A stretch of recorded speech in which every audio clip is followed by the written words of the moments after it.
Hi, I'm Adam. And I'm Rob. And welcome to the Screen Bucket Podcast. The Marvel Mayhem Madness Special. Yes. We're joined this time by Dominique, Amor and Matt Butler. Yeah. Yo. How's it going? Pretty good. How did you find the record? Yeah, it was really fun. It was good. It was what? Good. Chord. It's cool. Cool. So this time we thought we'd have a bit of a roundtable discussion about Marvel, just because we were delayed on the Endgame review. And what did we discuss? Dominique. Well, we discussed solo films, what was our favourite, the best, the worst in the MCU, what people forgot about, and then we had a quiz. And the big thing, we talked about Endgame. We did. We did a non-spoiler discussion about Which Endgame. was very hard. Very, very hard. But that restriction does not apply to the podcast. Wamp, wamp, wamp. This is a spoiler alert. Spoiler alert. That was a poor alarm sound. I'm very sorry about it. So we're going to be talking about spoiler Endgame discussion in this one. I'll put in a timestamp. Now! Spoilers from 36 minutes and 18 seconds until 1 hour and 40 seconds. Else gets his He does. It does. It is true. We haven't got there yet. I just thought you said the spoiler warning, so I just thought I'd throw one in there. I'll put the spoiler timing so you can skip ahead, is what I was going to say. Yes, without further ado, let's get back into the radio show and we'll join you in a minute. Hollow Dell Media's Screen Bucket with Adam and Rob.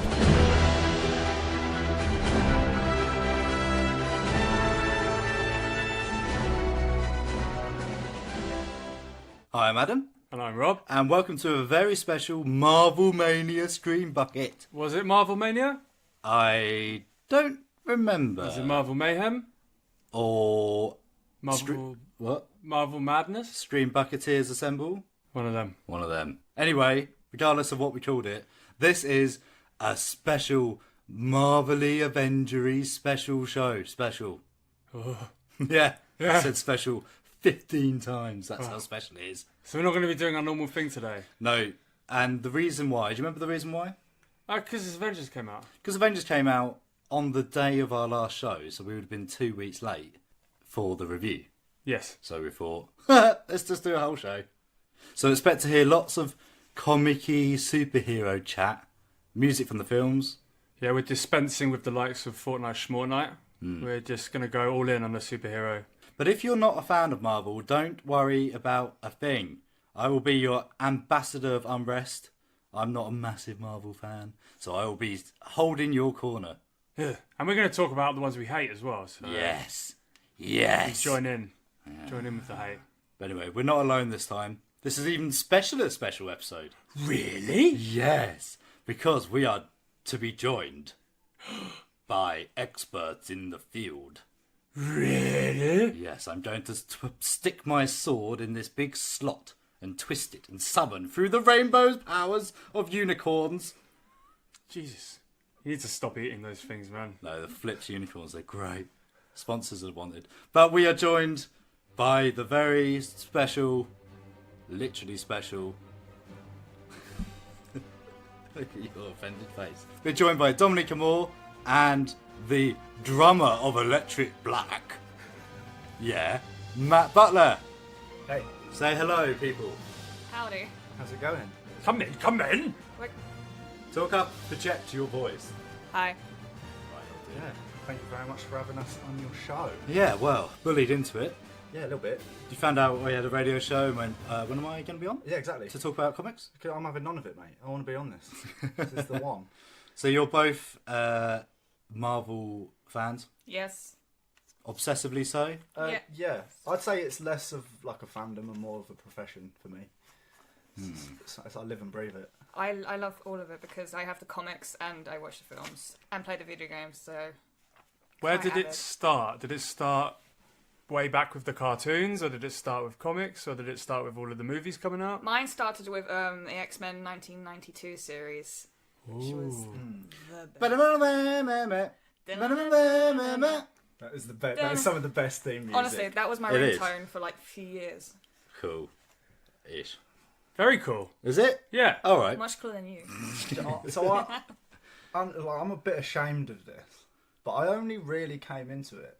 I mean, I read the comics and I watched the cartoons and stuff, but I only really came into this whole MCU thing at the first Avengers film. Oh. I know, right? Oh. Yeah. Iron to the Man party. didn't really tickle pickles and stuff. I mean, and, you are basically a fetus. Yeah, kind of. Because we watched Iron Man back in college, didn't we? Yeah, Yeah. In fact, I think... Did we go to see the first one together? I believe so. Yeah. Yeah, I went backwards. I started with the Avengers at the cinema, and then I went back and... Disgusting. I know it's wrong, isn't it? I don't know why I did it, but yeah. The first one I watched was X-Men, which was what, Oh, 2001? 2000? No, That's 2000, I think, 2000. yeah. 2000. Yeah. I mean, I watched them, and I watched the Spider-Man films. It wasn't that fussed about the X-Men Yeah, films. they weren't. But Iron Man stood out, because I remember when the first Iron Man came out, no one really expected it to be good. They all thought it'd be trashy, and I suppose the only comparison was Spider-Man. That was cheesy and corny and dumb. I liked it though. Yeah, everyone did, Yeah. but that's what everyone thought of comic movies. Then Iron Man came out, and everyone thought, oh, it's good.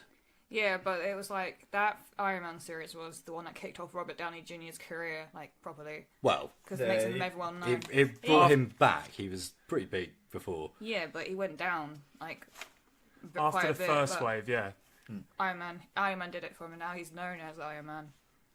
Yes, he is Iron Man. Well, he does say so himself. Yes, he does. I remember that being a massive shock as well, because superheroes in my head were always keeping it secret. Yeah. And then Totally. right at the end of that, That's the genius thing about that, though, is the fact that it does the whole I am Iron Man thing. You hear all the cameras click, and then it goes into Iron Man. Like, and Oh, yeah. that whole transition bit was just fantastic. you walk Like, out of that cinema grinning. It's also very funny I as don't know well. about that walking out the cinema business. I had to watch it on DVD. Oh. Sad little potato. Dominic, can you describe what the series was and how it became what we know it as today? Does that make sense? Yeah. So Avengers started off with, as we all just spoke about, Iron Man. That's what kicked it off. And then as we want to get to know the characters before they become the Avengers, you got like the solo series. So you got Thor, you've got Iron Man, you got Captain America, and Incredible Hulk, which was played by Edward Norton, not Mark Ruffalo. But then that changed, as we all know. So it brought in the story the depth of like how we get to know the characters and how we get to how they feel, so we kind of link to each other.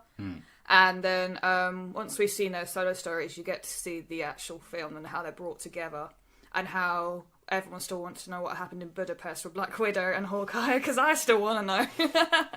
Yeah, I was wondering if that is going to be touched on in the solo film. I think that's going to be the solo film. Do you reckon? So I think Hawkeye will so. be back in it. Yeah, I think it's going to be either that or it's either going to be an origin story Yeah.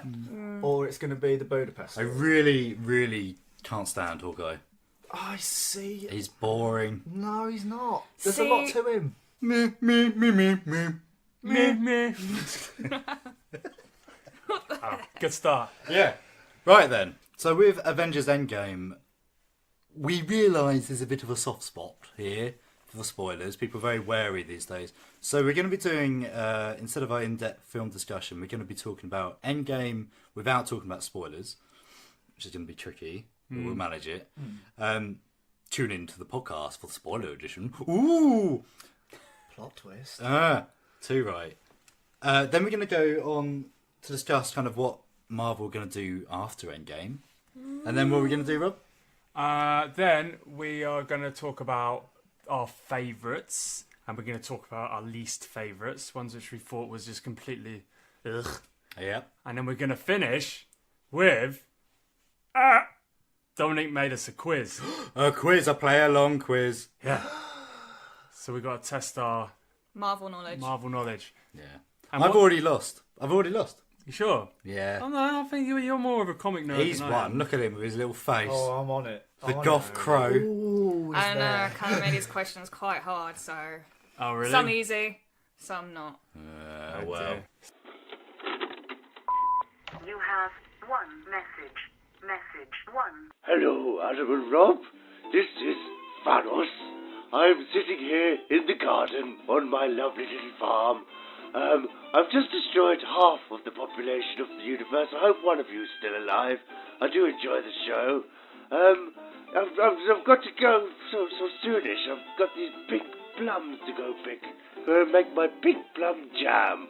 Oh, it is so nice. Doodle pip. Okay, places, people, it's showtime! Does anyone know the motivation of my character? That's how I got the role in Jurassic Park. Before that, I was in a shampoo commercial. What? No sugar! I want sugar! Okay, quiet on the set. We premiere in 3, 2, 1. You're listening to Screen Bucket with Adam and Rob. So that was Dear Mr. Fantasy by Traffic. which is in Endgame, which is our topic now. Yeah. The non-spoilery version. Non-spoiler discussion about Endgame, which is gonna be tricky, Yeah. but still. Because there's lots of stuff happens in it. Lots of big things happen. Lots of big things happen. Although, no, I won't say anything yet. So Avengers Endgame. This is the... What film number is this? This is 22. 22? Yeah, 22 Marvel films up to Over this point. the course of 12 years? It's insane. 11 years, I think, now. 11 years. It was 10 years. It's when almost as long as Infinity War came Boyhood. out. Yeah. And it's kind of they've had this egg under their butts since they teased Thanos at the end of the first Avengers movie. So this has actually been in the sort of works for... I mean, when did Avengers come out? Was that 2011? 2012. Yeah.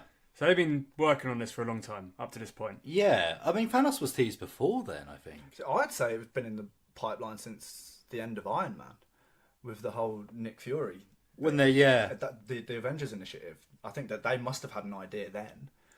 But we first saw Thanos in... Was it Iron Man 2, I want to say? Or 4, or something. There was one where we cut to, like, an asteroid, and someone turned to me and went, do you know who that was? I have no idea. Yeah, because it's like the side of his face. Yeah. You see the side of his face. Really slow reveal. Yeah, and incredibly pink. Yes. Was that like that was pre Josh Brolin as well? So Yeah. he looks really silly. Just CGI, I think, at that point. But yes, Avengers been in the pipeline for an awful long time. This one follows on from the previous Avengers film, Infinity War, which was last...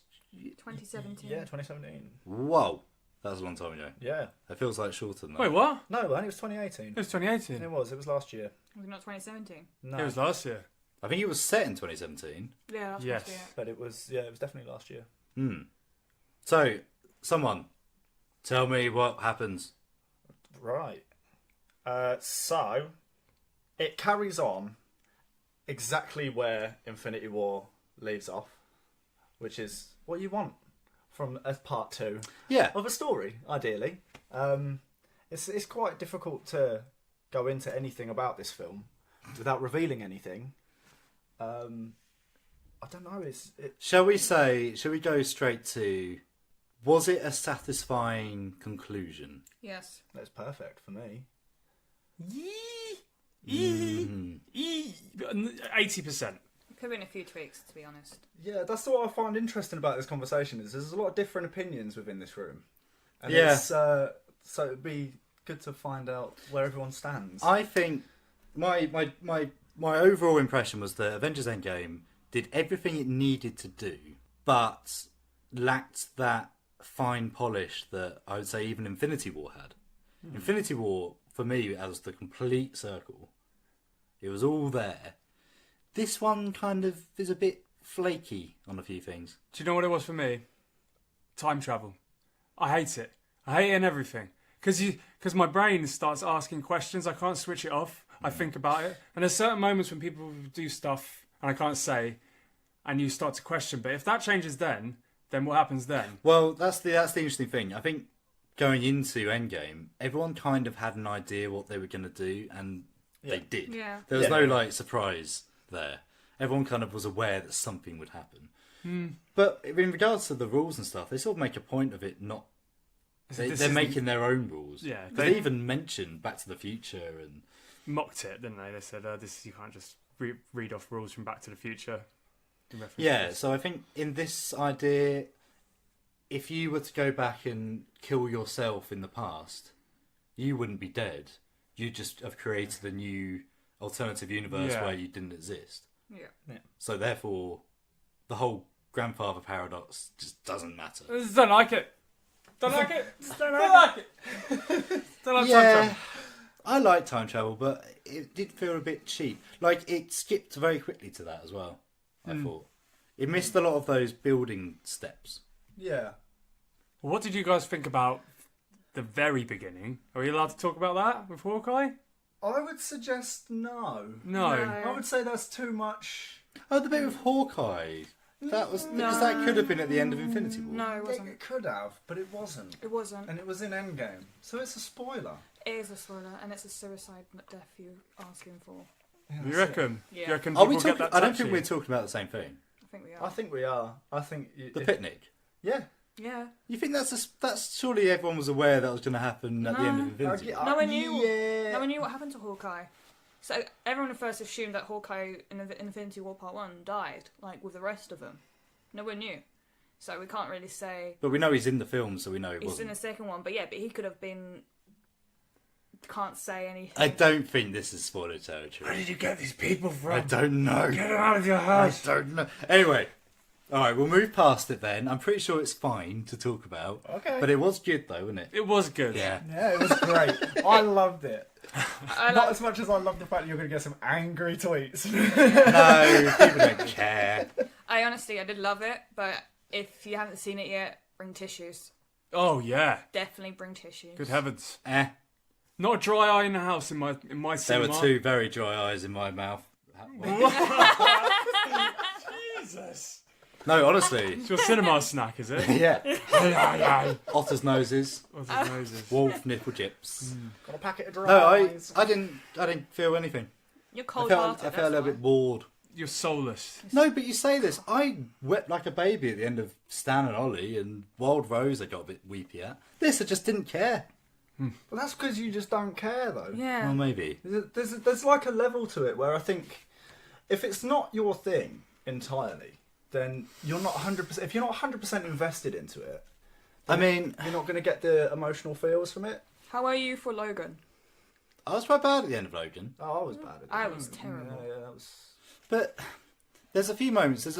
So I watched the film with Matt and Dominique. Yeah. And I could hear Dominique crying the entire way through. And when the credits rolled, I turned to him and went, "All right, calm down, Snippy." He was heartless.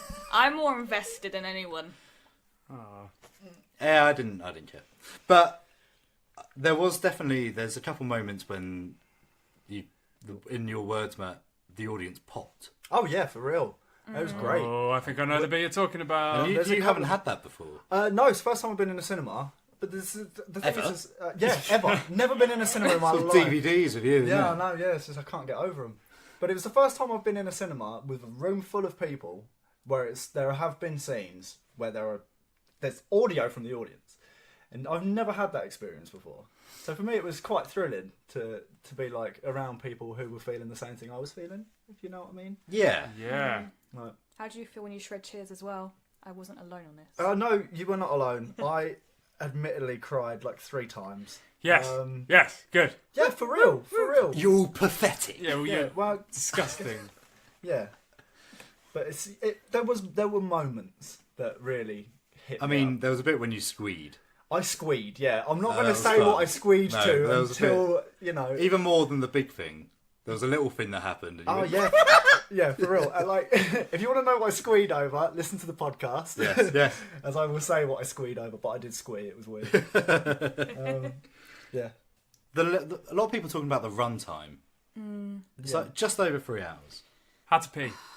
People were moaning early in the year because there was that hoax about there being a intermission. An intermission, Yeah. But an hour and a half through that film, if you've got a large Coke or whatever, you're going through a wee. Yeah. Right, this might just be me. I've never had that issue. Ooh, I remember Mr. when Strong Bladder over here. Yeah. When Lord of the Rings was out, I remember distinctly I did have the issue, but it was whenever the elves were on screen. Really? 'Cause Whenever you the elves avoided turned up, I went, oh god. I remember peeing in 2 Towers when they got to Rohan. See, I've never left the screening either. No. But this is the thing. When the elves on screen, I really needed a wee. That never happened in Endgame. There was never a moment where you went, oh, this is the bit I could go. That's the thing. That's what I loved about it, was the fact that it had this length to it that not every film has. But there wasn't a moment in it that wasn't worth watching. Like, within the whole entire story, everything that's been built. Certainly what helped the runtime, I thought, was that it's broken up into chapters. Yeah. Almost. Because it's following different people doing different things. And that sort of helped it move along a bit. I did feel it was starting to drag towards the end. I didn't get that at all. No? No, I don't think I did either.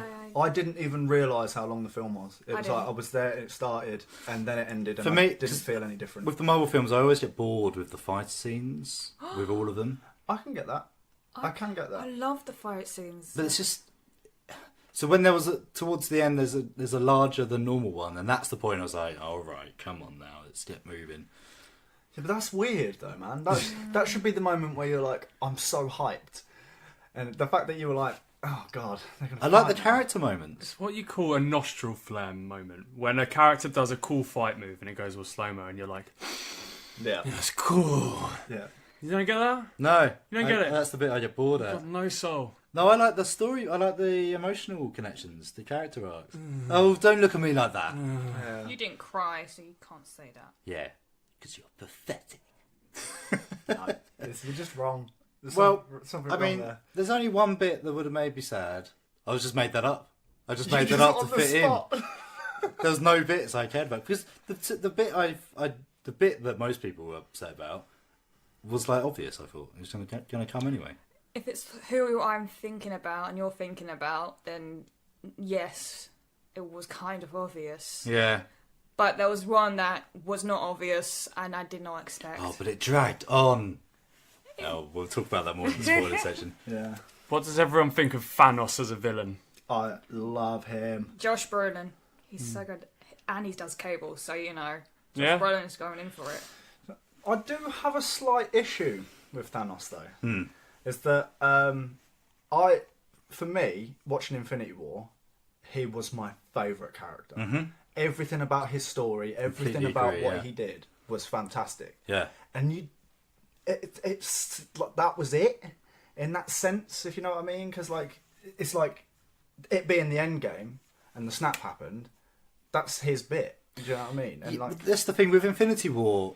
I cared more about Thanos than any of the other characters. He was the one I sympathised with.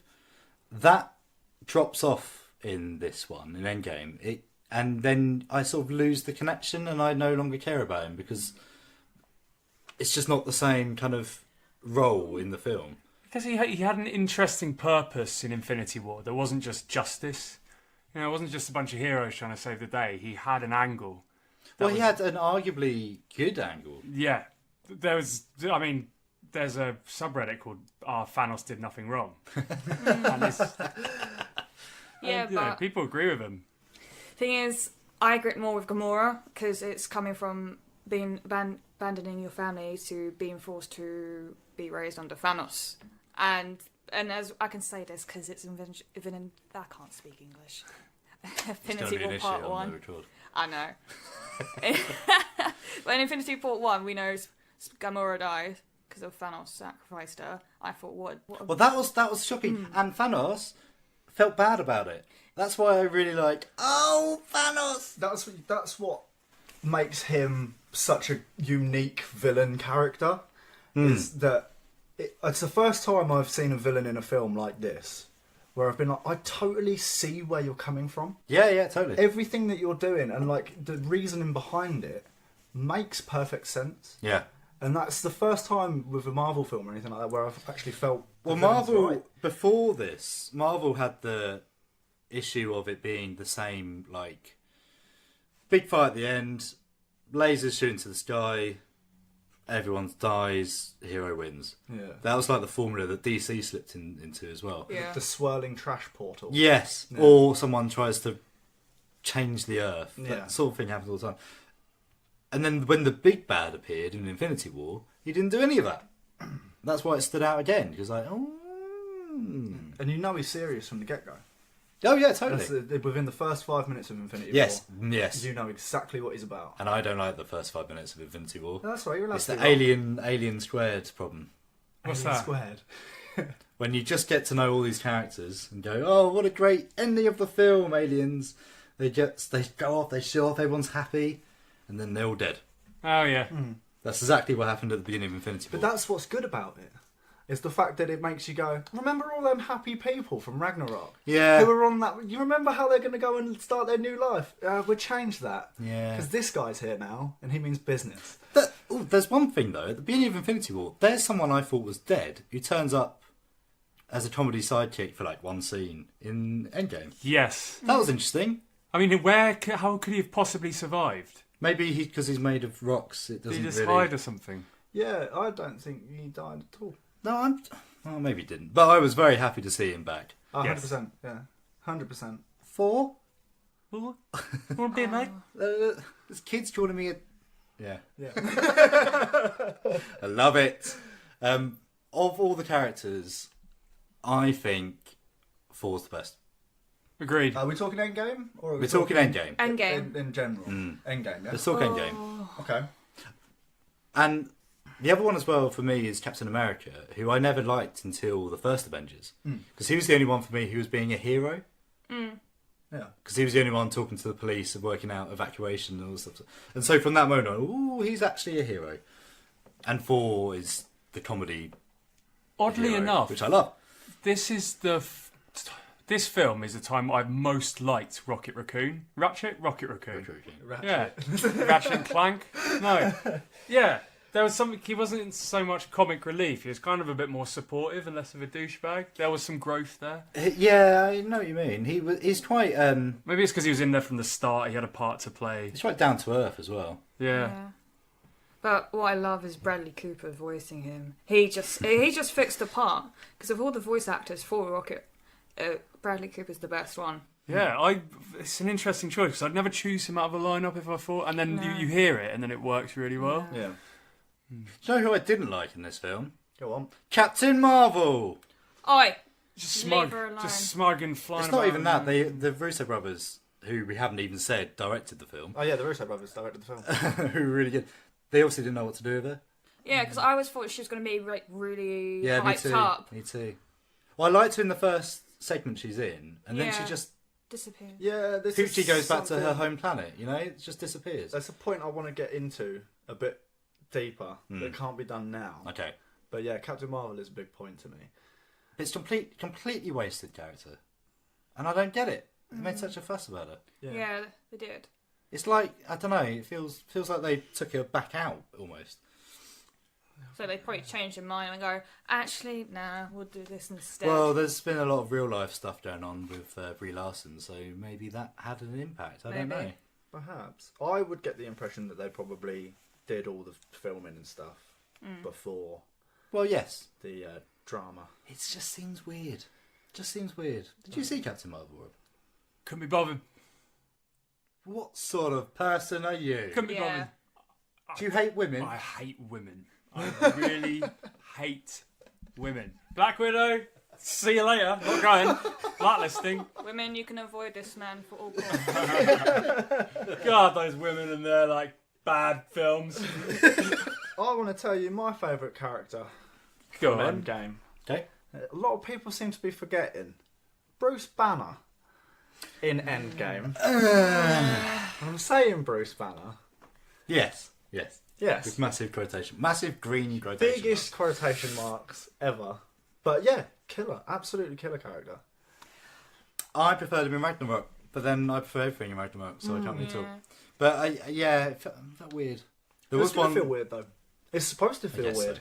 You know what I mean? What I found hard to decide who my favourite character is, because I quite liked a few, like Ant-Man. He was cool. You'll see him. He's in the trailer, so you I can say that. I was too scared to say in the spoiler. So, Ant-Man, because he just come out with the most realist parts when you're just agreeing with him going, yeah, why don't you just do that? Yes, Ant-Man, he has the human role. He has the reactions to people, like when two people turn up and he's trying to eat a taco, and oh yeah. you know, moments like that are really nice. Apart from one bit, which I hated. Oh, this is intense. Go on. Really, genuinely couldn't stand that Ant-Man comedy scene. Oh yeah, you really. I've been going on about it for 3 days. Which bit? There's a sequence when they keep trying something, Oh, really? I thought that was cringe. Oh, I thought that was funny. Pure cringe. I had nothing to it. I didn't hate It or just like felt like, oh, this is forced in. it. Right. Did you not have that? It's a bit of a dumb joke. It's just the dumb joke that got stretched out. That's my problem with it. The dumb joke's I'm fine. in the same but- boat. I'm in the same boat as Rob. It's just nothing. It's just like another bit. Oh, it really bothered me. You know what I mean? It's just like... Wow. But you're not fully invested like we are. That's probably why it bothers Look at you, cult. It's a bloody cult opposite me. All your dark hair. Marvel. We're all going to drink the Marvel flavour Kool-Aid, alright? That's what's happening, okay? That'll be bright green. Anyway, we've been waffling for ages. What's going on? We have, yeah. So that's 20-minute conversation right there. Nice. Any final bullet points? Must watch. I'd say so. I'd say as a Marvel fan, if you're a Marvel fan and you've watched all of the other films, you have to go and see this one. It's just like, it's, you know... It would be a very strange decision not to see it. 100%, yeah. And I think, go yeah. see it in cinema. Well, yes, actually, yes, that's a very good point. Don't watch it on DVD. Go and experience it. Okay, well, here's my review. Adam's Film Reviews. Avengers Endgame 2019. Realized I loved you. I know I said no more surprises, but I was really hoping to pull off one last one. The world has changed. None of us can go back.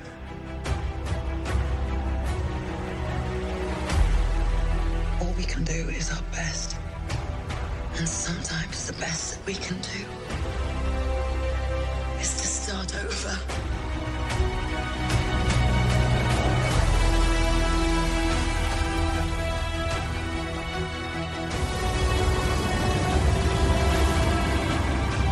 I saw all these people die.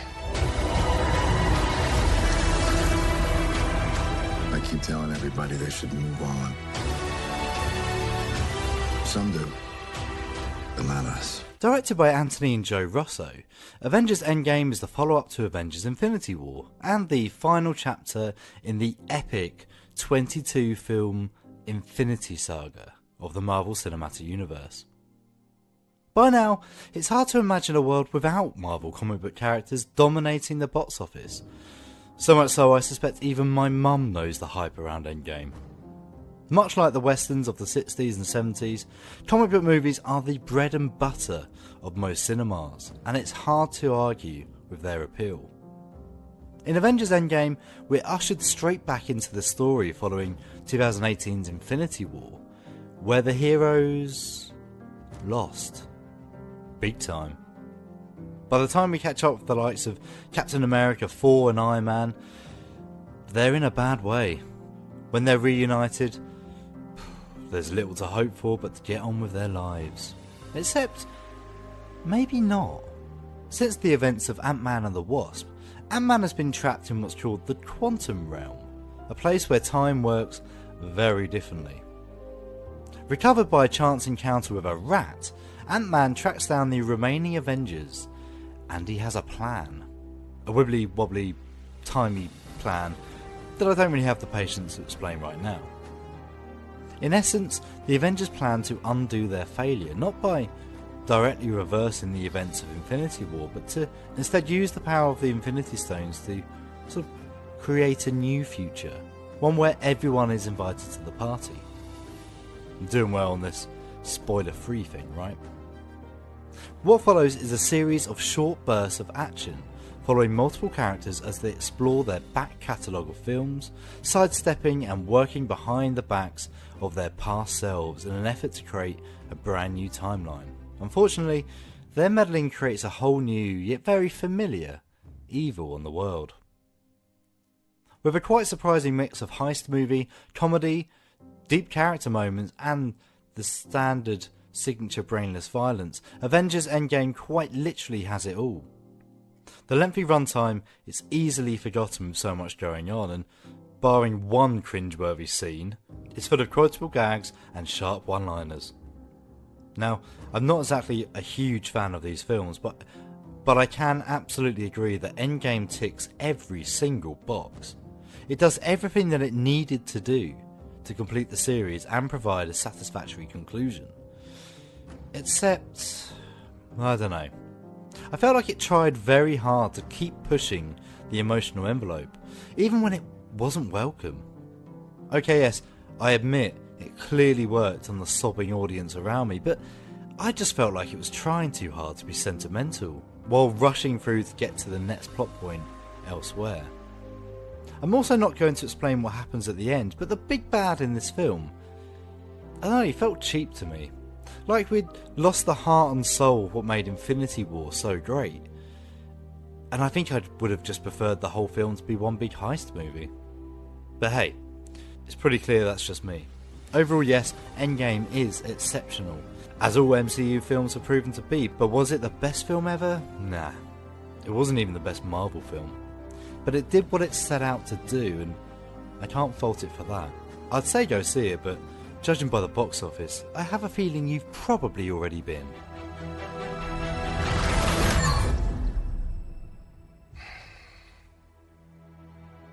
I like this one.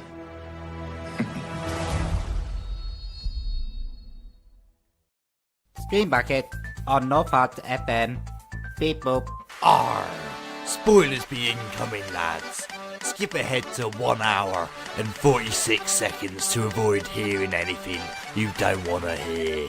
Welcome back to the podcast, chaps. And now we're getting all spoiler on you. Ooh. Yeah, so it's all, we're going to hear it all the bits, the beginning, the end, the middle. We're going to go in hard, like Thanos' glove.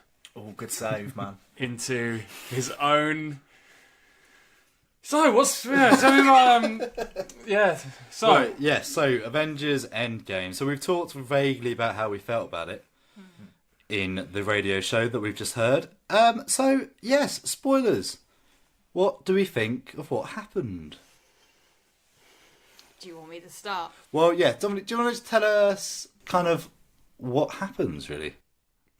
Do you want to run the short one or the... Whatever you want. Alright. So it starts off Tony Stark. Tony Stark basically gives it away that he's going to die because he gave away his dead speech. And then we build over to what happened with everyone else. Oh, we finally found out where Hawkeye is, by the way. And I was not really bothered, to be honest. No, me neither. Hawkeye Hawkeye I really like that Green scene. Arrow who? I really like that I scene. really like that scene. It was really well done. I thought they...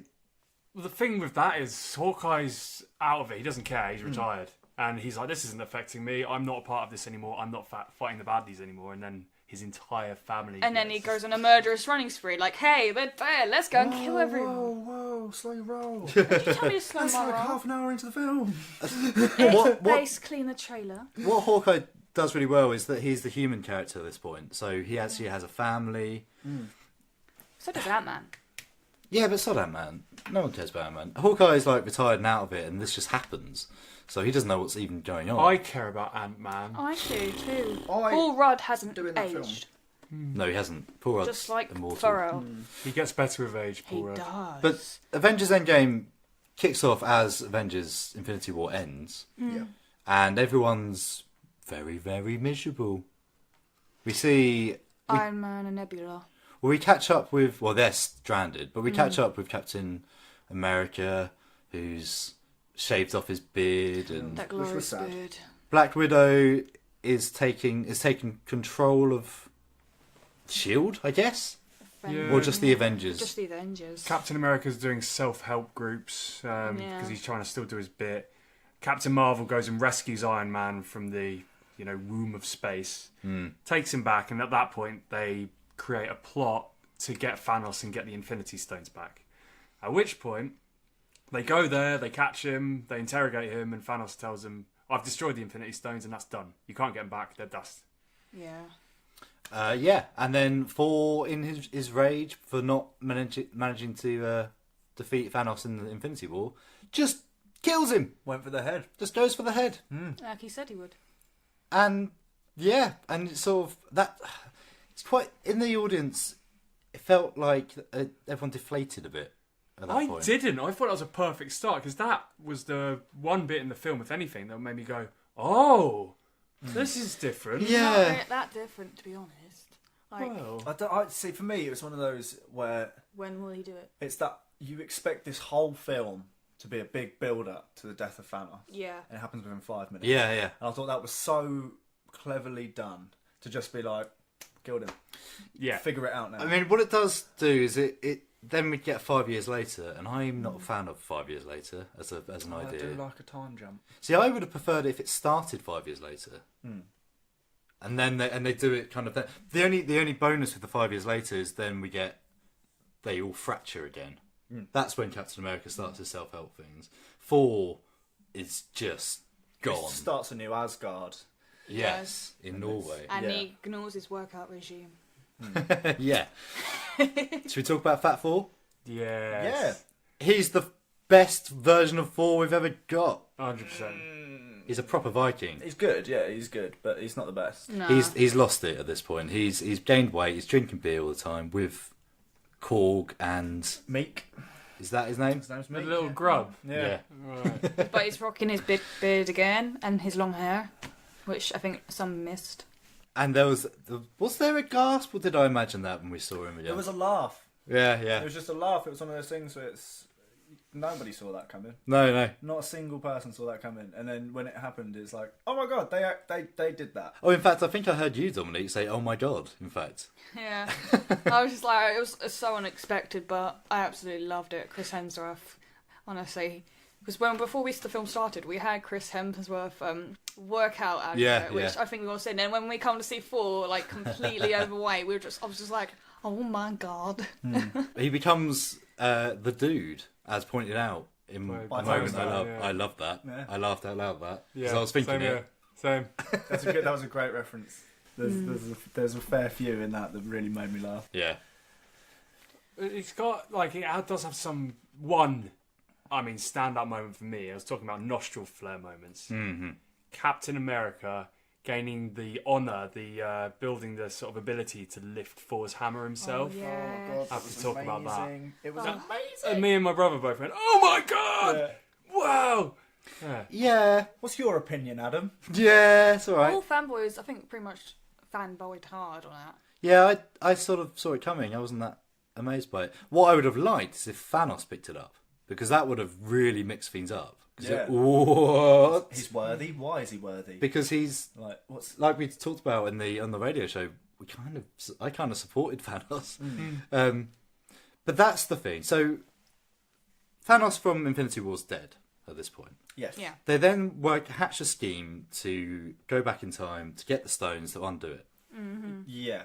But got to mention it's because of Ant-Man. Because of Ant-Man, because he comes back and Yeah. he has the technology to go into the quantum realm. It's the quantum realm, yeah. And the only reason he comes back is because a rat presses some buttons. Yep. So the rat is actually the big hero. Yeah. Yeah. It's Without like that. the rat. It's like the gunner in the Star Destroyer in the first Star Wars. Yeah. If he shot down that escape pod, the droids would never have got the plans to Obi-Wan. The gunner saved many a lot. Butterfly flaps its wings on one side of the planet. So yes, Ant-Man cracks the scheme. They team up with, this is what you were hinting at in the show, Yeah. Dr. Hulk, Professor Hulk. Professor Hulk, that is one of my favourite shock moments, because I absolutely love Professor Hulk in the comics.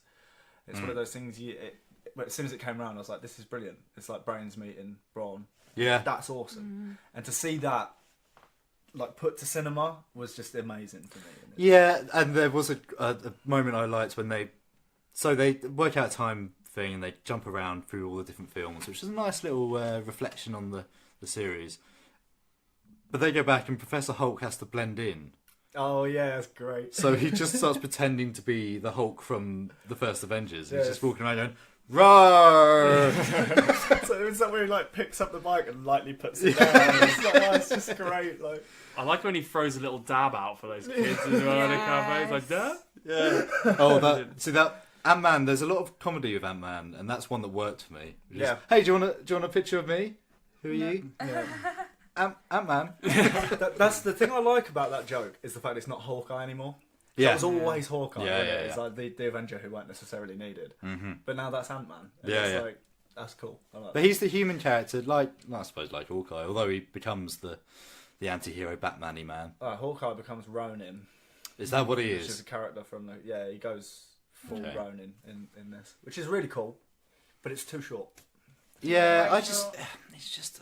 Hunting triads, wasn't he? Yeah. When it was like one long shot. Yeah, Which I mean, is that really was cool. awesome. That was cool. Yes, that's the interesting thing about this one as well. Because there's so many characters, there's every type of tone that they've ever done. Because they've all broken into chapters where they're going off in their own way. So you've got the comedy of 4. You've got the badassness of the team-up of Hawkeye and Scarlet Witch. What? No, Scarlett Johansson. Black Widow. Yeah. Yes. Then you've got I suppose, the regular heroes of Iron Man, Captain America. So that's the sort of standard Avengers vibe. But you've also got was this. in that as well. Yes, right. So that's because of their time meddling, they cause a problem. Oh, they did? Yeah, got really bad Wi-Fi signal, didn't she? Yeah. Set off another nebula. That was interesting. Yeah. That felt a bit left field, and I quite liked it. It was a It was really... something that you wouldn't expect. So the nebula, because she's cyborgy, sets off the past nebula, alerting Thanos to the whole thing. Old Thanos. That's when the new villain comes in, which is the old Thanos.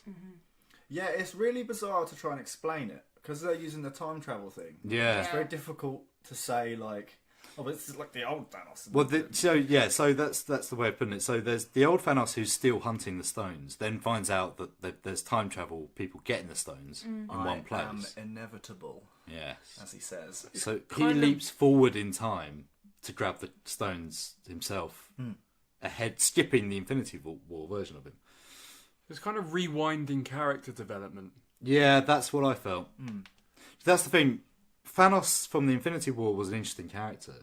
Thanos from the past was just a stock villain. Yeah. He didn't care about the daughters, really, because in the end, in Infinity War, we found out he actually truly loves Gamora. But 2014 version of him Just doesn't care. And he's also super powered. Yeah.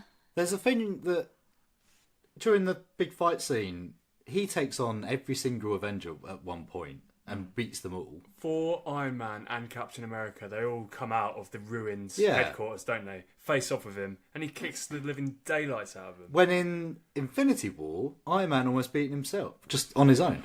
Because I think that there's a thing with that where it's the specific time and specific situation as to why. Because they're 3 superheroes who were going after a guy who beat the living life out of Hulk. And it's not... I think it's one of those things where when you see it in Infinity War and you see the situation where it's Star-Lord, Spider-Man, Iron Man, Doctor Strange, they all have these different medals of powers that, when together, work to be able to control them, control Thanos. But Thor's super powered in the present day. Yeah, but say for an example, you've got Iron Man, Thor, and Captain America. They come out of the ruined building, and they've got Mantis with them. Mantis would have the ability to slow him down, get in his head. Okay. Whereas they don't have anything like that. They're just sort of powers and hits. I still think he's way overpowered. I was expecting Captain Marvel to defeat him. Because, OP versus OP, you kind of was hoping to see that quite more of a battle. But then it was just like, oh, that's it. So, yes, Captain Marvel. Let's talk about her. Oh. So she turns up at the beginning. She saves Iron Man. She takes him back. She says, I'm going to kill Thanos. Yep, that's a big plan. And she manages it. She tackles him in the opening scene. Yep. In the opening scene. But then she just disappears. Just, off you go. Well, she does. I mean, it's a good excuse. She says you're not the only planet with problems. I like the idea behind that, but it just seemed weird. Yeah, she's like, if you're going to say you're going to kill him. And make sure he's dead. Yeah, it's that thing... Because she's hyped up. There's a moment where, just after she said about there are other planets who have more problems, there's also that bit where she says, like, no other planet has you guys. Yeah. So I think there's that whole thing where she's like, there are other people who need help. It's going to be alright for now. Yeah. I'll be back later. I mean, does that mean we're going to see more of that? That'd be interesting, Captain Marvel 2. To see her. She does in between. Yeah, it's probably the plan. Yeah, it just felt weird. But then she comes back. So the final bit, there's a whole bit where they have the stones again. Iron Man somehow builds a replica gauntlet out of Earth technology. And he basically saves the day. And then Captain Marvel turns up. Yeah, and she. Captain Marvel turns up, does a whole big thing. Saves Peter Parker. Deus Ex Machina. She destroys the big ship, and then he clicks. So what was the point of her? Well, I think it was distraction. The thing is that it was the ship that's the issue, because it was the ship that all of the had all the guns, hailing all the missiles down. Yeah. Things we saw in First Avengers Assemble. Yeah, remember? That's true. And there's it's that whole, like you say, like the OP thing. Like she gets headbutted by Thanos and doesn't even blink. Yeah, I really did like that scene. Yeah, and it's one of those. I don't know. It's weird to describe, but like you say, she's just a reason for this all to end. Do you know what I mean? There's no real reason for her being in the film other than let's blow up the ship. It's just weird because the way that Infinity War ended, it was like, ooh, that's going to be the way that. Like I assumed that she would somehow be involved in resolving the situation. I thought she'd be an Avenger. Well, yeah. Me too. But she wasn't. She was a silo character doing her own thing. Yeah. So, deaths, big deaths. 3 spring to mind: Black Widow, Iron Man, and Cap, who we assume is just going to die because he's done now. Chris Evans has signed off. Well, yeah, but his deaths... He's not really dead, though. He retired. But he wrote that open letter saying, thank you very much to all the fans. This is me signing off. I'm done with Captain America. Yeah, but he's tired. But the thing is, in comics, that actually happened. He went to Old Man Rogers. And then that's when Falcon takes over. And in the comics, him and Bucky takes over. I love Bucky. Why did Bucky not get the... Because I think... He's not military. He's not military. Right. So He's a criminal, yeah. He chose Falcon. But Sebastian Stan signed a contract for 9 years. So, we could see Bucky evolving into Captain America. In the MCU, it doesn't make sense to have the Winter Soldier as Captain America. No. Because everything that we've seen about him so far is that he's an issue. He's a criminal. He's got all this mind thing. Whereas, Falcon has always been by Cap's side. Yeah. He's always been the guy who's... Yeah. Listen to what Cap's got to say. He's the best, but you said something earlier. It's a really valid point, which is he has no powers. Oh, yeah. He'll just die. He's not a super soldier. No, he's not. He's just a bloke with a shield. And that's he's just going to get shot. And wings. I don't think he's going to last long as Captain America. It will definitely be Bucky. Or they may, if Chris Evans ever wants to return, please return. he'll go back to being... Captain America, Steve Rogers. Do you know what I would like to see? What? I'd like to see the moment that Steve Rogers, Captain America, meets the Red Skull again. Oh yes, that was what I was going to mention. What? That would have been cool. I like what they did with the whole... I liked it. The Hawkeye, Black Widow thing. Oh. Yeah. It would have been cool if it was Captain America who went there. Oh, yeah. And he was like, oh my god. Yeah. You're the Red Skull. We were saying with the other day, I think, if you take the Soul Stone from there, you have to give a life. You have to sacrifice someone you love. If Cap goes and gives that back, can you just say, can I have Black Widow back, please? Is it right? Can I have her back? There's also only if he loves her. He does, I think. As a friend. The thing is, they were going to show off as the romance in Winter Soldier. Remember? Yeah, and not to mention, in that 5-year time jump, they're the only two still really communicating. And the closeness they have. Yeah. Oh, because I was shipping him so hard because comics. Because they weren't together in the comics. Really? Yeah. There's a few bits that do point towards stuff that's happened in the comics. You don't want to go on too much about the comics because there's a lot of people who don't necessarily read it, but they watch the films and stuff. But there's a subtle bit between War Machine and Captain Marvel where they're both holograms. And she says, "Look after yourself." Oh yeah. To War Machine, because they hook up in the comics. Really? They're like an item in the comics. Really? It's one of those things. It's so subtle, but if you know that, you're like, "Oh, I see where this is going." That's awesome. Yeah. Them two banging. Oh, for real, screen. Yeah, he's one lucky War Machine. Yeah. Now, the one bit we also mentioned in the discussion, the moment you squeed. Oh, I squeed. Could you tell us about what happened? Right. So, made a noise that I have never made before. Adam looked at me like I was crazy or something, but it was when Spider-Man activated his instant kill. Yeah. Oh my Yes. god! I've never made a noise like it. It was that moment. It was perfect cinematography where he just lifted off the floor and all these arms going like, ding, ding, ding, ding, ding. It was Oh, awesome. it's so good. Honestly, it's my favourite part of the movie. other than the Mjolnir with Captain America. Yes. Because that was the pop we were talking about. Oh. Yeah. Where it was like, that's the first time I've ever heard people in the cinema make that much noise. But it was Yeah. like, oh my god, what just happened? Yeah. Great. massively. Absolutely great. Yeah, Spider-Man instant kill. It was just very satisfying to watch. It was Yeah, satisfying. I want an hour and 45 minutes of Spider-Man doing that. That's all I want. It would be the most satisfying film ever. Loop the clip. Yeah, oh yeah, I will.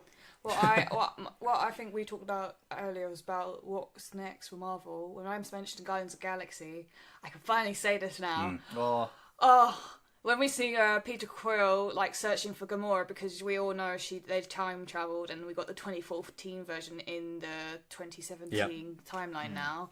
He's searching for her, so I'm so going to believe that the Guardians of the Galaxy 3 is going to be based on where is Gamora. It'd be interesting to see, because James Gunn also would be picking that up where they left off, and he doesn't strike me as the type who would necessarily follow them necessarily. Do you know what I mean? Yeah, but if he's lost one of the major characters, he's going to have to figure out a way how to bring her back and how to. James Gunn's the type, I reckon, though, who'll just bring her back and say, "Oh, that was interesting." Yeah. See, that's the thing about it, is there's a lot of people who are like, oh, they're going to find Gamora again. Gamora's going to be alive in this timeline. But nobody's mentioning the fact that Thor is with the Guardians of the Galaxy. Yeah, that's... mate. There is a chance that... Because there was a run of comics that they did as Guardians of the Galaxy. Yeah. There is a chance that that's going to be the next Guardians film. Well, Can't wait. That's what we mentioned as well. Thor Ragnarok 2 would work from that 100%, point. Yeah. I mean, if you brought the Guardians into a Thor film, oh my god, and you brought Thor Yeah. into a Guardians film, you've got the ultimate buddy cop films going on. Yeah. Do you know what I mean? It's that sort of. Yeah. I think everyone agree they will love that, and I can't wait because I think Chris Hemsworth said he will stay in the Marvel franchise as long as he can to play Thor. Awesome. That's the best news. Fine by me, yeah. And I think it would be cool and just not see him in Avengers and just solo film with just him and Loki, which, by the way, Loki's now alive. Yes. Which I didn't see any more of. I was like, is he alive? Is he just hiding away? Well, Loki's got a the TV show Tesseract. coming out. Well, yeah, exactly. That's true. Yeah. And Is he alive though? He is. He is Do you in that remember? timeline. He's in that timeline because Because he buggers off with the Tesseract. right. So he disappears. No one knows. Hey, time travel. Yeah, I know, right? Sorry for shouting. So basically, I think he is still alive because the way they Oh, played it. we'll just wait and see what happens with that. I bet you any money the first shot of the TV show will be him falling through a portal with Yeah. a Tesseract in his hand. Yeah. And I reckon that's exactly what's going to happen. And it's going to carry on from there. Yeah. Yes. Well, I think that's coming to a natural conclusion, I think. Cool. Crying worthy from my point of view. Hold on. Can Yeah. we talk about the Iron Man death scene? Oh my god. We'll talk about that. Yeah. I know it bores you to death, right? But there is a big point in it that I think it would be awesome. It's right at the end of the credits. At the end of the credits, you hear the same hammer noise that you hear in Iron Man 1. Okay. You know when he's making the suit? Yeah. Yeah. And at his funeral, you see the kid from Iron Man 3. Yeah, his daughter. Right, I really hope this happens. See, yes, I didn't know who the kid was, and Matt told Yeah. me afterwards. It's the kid from Iron Man 3. What's the kid from Iron Man 3? There's just like a teenager on his own. Oh. Just stood at the back, and everyone was like, "Who's that kid? Why is he there?" Yeah. It's the young boy from Iron Man 3 when he's suffering with barn? the PTSD. Yeah, that guy. Really? But Tony built him a lab at the end of Iron Man 3. So there's a huge theory going around that this guy's going to be the new Iron Man, which would be epic. It would be epic. It would. And that whole hammer hitting the steel thing is like the suit's being rebuilt. But then I think that's too obvious. I think that's going to be a way that they're going to go, yes, that's cool, but how about we change it up? Because there's no more Iron Man in the comic series at the moment. It is a woman taking over Iron Man. And African American. She's got the brains and everything. Apparently she's smartest of out all the characters. Iron Woman. So I think they could, if they're going to be like this, oh, let's brace the women, which I do enjoy that, it's going to be Captain Marvel, who she will replace Captain America's side, and then maybe we might have that Iron One, which will replace Oh, Iron yes, Man. that's a point. It doesn't really work because he's still alive. But there is an opportunity for a female Thor now, Yeah.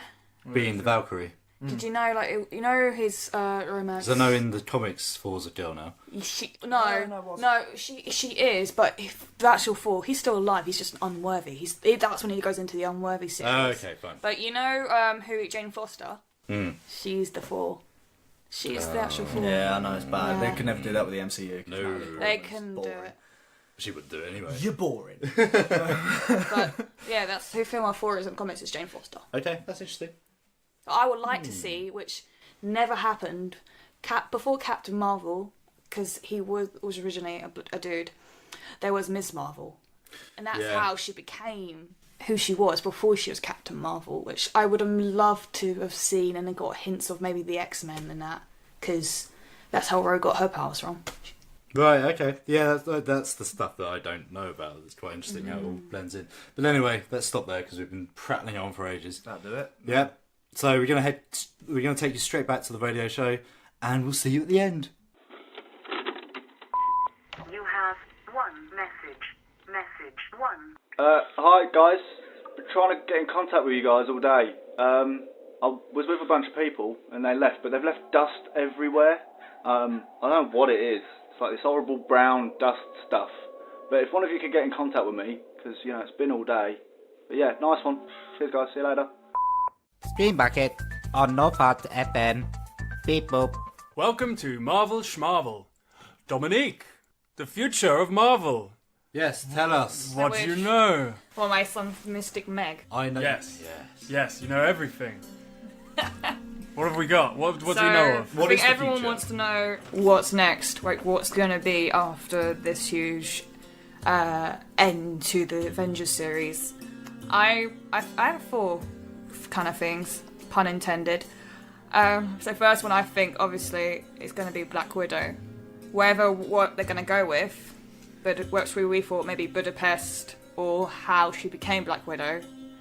It's interesting. I wonder, is she... I mean, Scarlett Johansson still looks the same, so I guess they could do a prequel. They could make her look like 2010 Scarlett Johansson. If they can do if they can do Samuel Jackson look like he did in Pulp Fiction, they can make Scarlett Johansson look like... And who else? Oh, God, I'm going to butcher his name. He's an Ant-Man. Michael Douglas. Oh, we didn't mention that. That is incredible. That was disturbingly good. So good for CGI. Like, whoa. Yeah. And you all know what we mean when we see the film. Yeah, it was incredibly impressive. I believe that obviously there'll be another Black Panther because it hit it off in the cinemas in 2018. I believe there's been some teaser images already as well. Yeah. Nothing major, but I know that there's definitely a Black Panther 2 in the pipeline. There's probably going to be a new Avengers team. Yes. Do you think, because it's sort of hinted at, for the last few films actually, do we think we'll see a female Avengers team up? I think we'll see maybe a female leader. Because we've got... team. Oh, I can't say.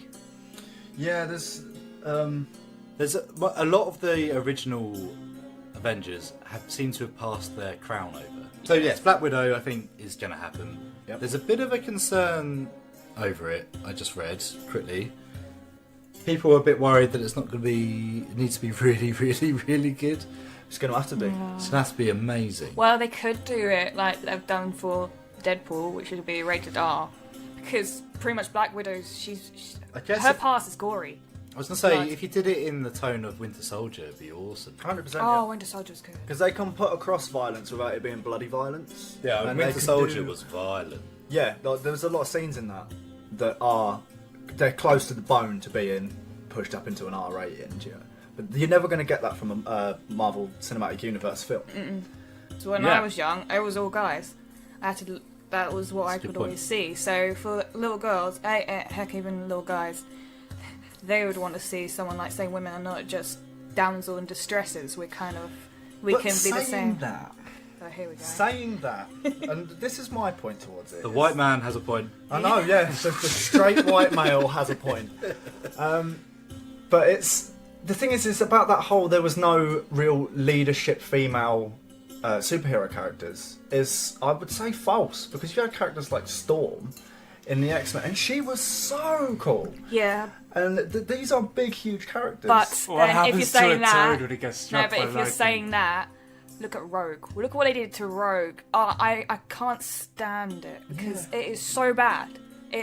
Even Jean Grey. I love Famke Jessensen, but freaking hell, no. Yeah. They were pretty weak apart They from were. Storm. Storm was like the solid. Mystique, yes. she We're was quite moving solid. off of the MCU. I Oh don't my know what her god. name was, but there was a female villain in Guardians 2 as well. The gold. Oh, her. Oh, the Yeah. Queen Yeah, woman. who- Yeah. Everyone thinks there's something to do with Adam Warlock, and there's that whole yes, your name's Adam. Right. But yeah, like she was kind of a cool villain as well. Yeah, I think that's the thing. I think we're stepping into territory where we can now start to expect it to be a normal thing. 100%. And It should that's have been what a I'm looking normal forward thing to. straight away. Yeah, it I should have think Healer helped push off with the Yes. female villain because not many are. Oh, they typically think British are the villains all the time. Thanks, America. I'm happy with that though. Yeah, I love no, that. yeah, it's And what the hell are the Eternals as well? I've just read that. The Eternals, yeah, that's coming out. Is that just another Avengers team up No, sort of thing? it's quite if best to mix it up. Say like a mix of Avengers and Guardians of the Galaxy. That's Oh, my okay. opinion. So that's Space interesting. Avengers. Yeah. Ooh, Yeah. Avengers. I'm in. Yeah, it's pretty cool. I just read as well that's possibly weirdly. I just read a Thor Ragnarok sequel. Yeah, That should be cool. that'll be fun. Cause That would be awesome, but what? So that's just 4 or 5. No, because then that will explain 4 or 5. or what everyone is seeing in the cinema. I guess. I mean, we'll get onto Thor Ragnarok because I've got a lot to talk about Yeah. Can't believe you've just seen it now. that. No, I saw it in the cinema. I've watched it again. Can I make a point Yes. with this future of Marvel thing? That everybody seems to be forgetting that Disney have bought the X-Men. Oh yeah, that's Fantastic true. Four. Right, so that means we've got another Fantastic Four. We've got potentially a new Wolverine. If it's X-23, I'm It has well to on be. board. 100%, yeah. And that was it's one of those things. Everybody knows about it, so it's not a spoiler. But there is no end credit scene in Endgame, which is less common knowledge. But there should have been. Yeah. There should have been a shot of comic book style Wolverine in his yellow costume or something, and then just shing black. That would have been incredible. Just the claws come out of the side. Yeah, or something, or X-23 walking through like an airport security thing, Or and it going mad. That would be cool. That would have been great. Do you know what I mean? But and then or Deadpool making a cameo and carrying on from Stan Lee's legacy because everyone loves Ryan Reynolds as Deadpool. They see him as Deadpool. See, there's You a straight pipe white down. male. He's You kind pipe down, sir. Yeah. How dare you? I ain't saying anything then. No, it's not MCU. I heard somewhere on the grapevine that they're leaving X-Men and Fantastic Four the hell alone for like 10 years. Yeah, they They should. should leave Fantastic They've got Four it, and alone. they're not going to do anything with it for a That's while. good. A Fantastic Four just doesn't work as a film, I No. don't think. And X-Men's been done to death, so I suppose that makes sense. Yeah, we've got Dark Phoenix coming out though. Yeah, it's Fox though. It's Fox property. And they might do okay. I'm not really interested. I've never been that interested in You X-Men. got Sophie Turner from Game of Thrones. Yeah. My issue with that film is it's just X-Men 3 all over again. Yeah, It's, yeah. 100%. X-Men 3, the worst. That is probably the worst comic book movie I'm the ever. Juggernaut bit. That's it. The best line of all superhero films. Billy Jones is the Juggernaut. I always wanted to build bridges. Yeah. I always wanted to build bridges. Thing is, I think people say that Iron Man, the first Iron Man, was one of the worst films. The first one? Yeah. I've had Who a lot. says that? Have you not read it? Have Sorry, you not- Matt's broken. We'll just leave him in the corner. He'll be okay. I can Gandalf. And I can Magneto. You could tell it's one of those days. Oh god, that caught me out. Right, come on then. We've been talking too long. So, what of all of the future Marvel films, what are we actually excited for? Black Widow or Guardians of the Galaxy? Guardians of the Galaxy is the only one, other than Shang-Chi. Shang-Chi is the... Scarlett Johansson, the movie. Yep. He means Black Widow. Do I? No, I think he means Scarlett Johansson, the movie. He got problems.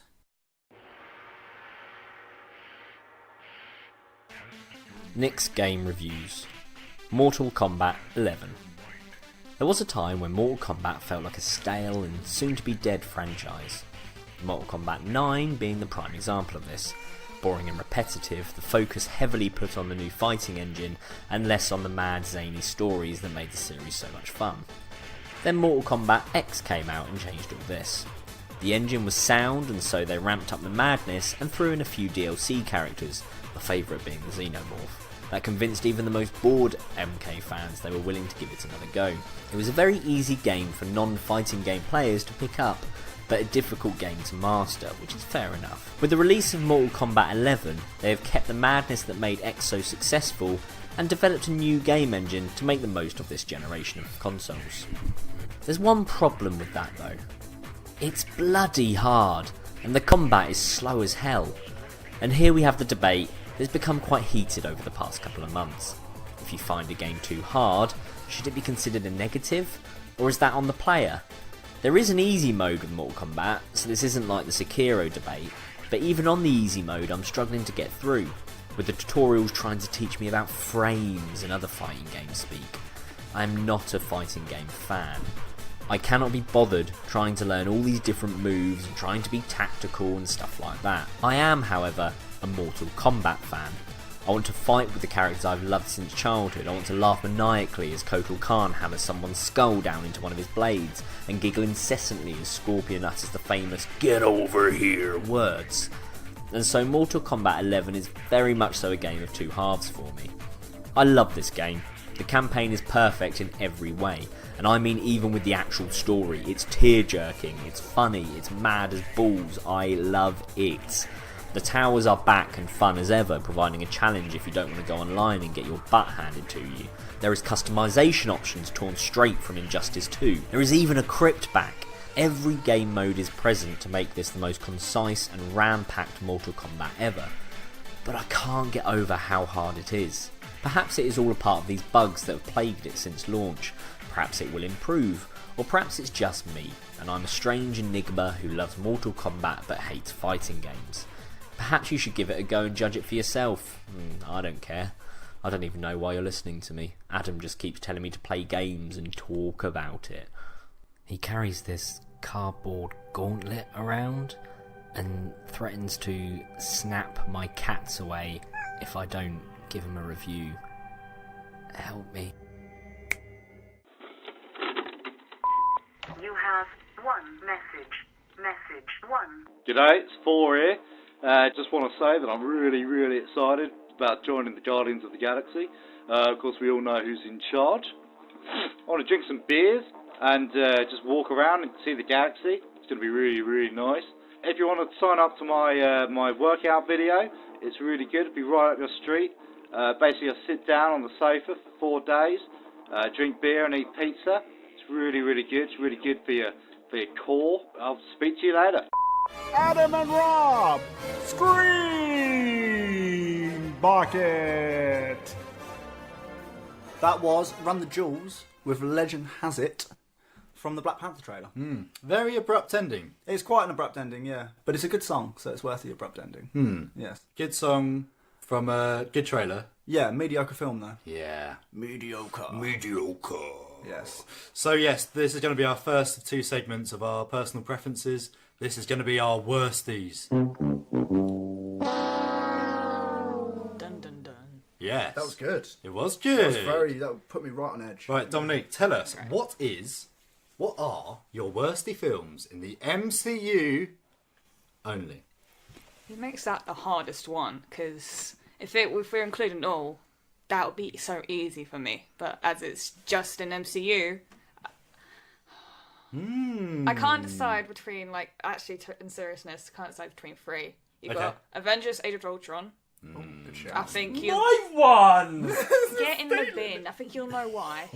Then there's the first 4 and the first Iron Man. It just felt... The first 4 in Iron Man just felt a bit too slow for me. And a bit, kind of obvious. Oof, I don't get that at all. But with the Age of Ultron, it was what they did to Quicksilver, honestly, it was so sad. Age of Ultron just felt so cheap. It did. Rushed. The thing I did laugh at, though, was when Hulk punched Thor in the face. I did like that. It was very, very boring. Yeah. It was so dull. Yeah. And I don't know, there was a bit, isn't they cause a lot of damage, don't they? Yeah. And then they have a little guilt trip. the world is questioning whether the Avengers should disassemble, and it sucked. With Quicksilver, like, he's supposed to be the Marvel's version of the Flash. He's supposed to be able to beat these stupid freaking bullets, but then he dies, and it's just like, really? What did they do with So they killed him off, I just like know, that. but so Scarlet Witch and Quicksilver are mutants. Yeah. But to get around that, didn't they have a special They're name for them? metahumans. They're aren't they? metahumans. Yes, metahumans. They are the children of Magneto. Yeah, but they couldn't say that because of Magneto back then. belongs to Fox. It Yeah. is weird, just them, those two characters, because Quicksilver got basically written off He really immediately. did. But Scarlet Witch, she's not that. She doesn't have that much of a purpose. It's weird that they even introduced them at all. I don't know about that. I think she's a really good character.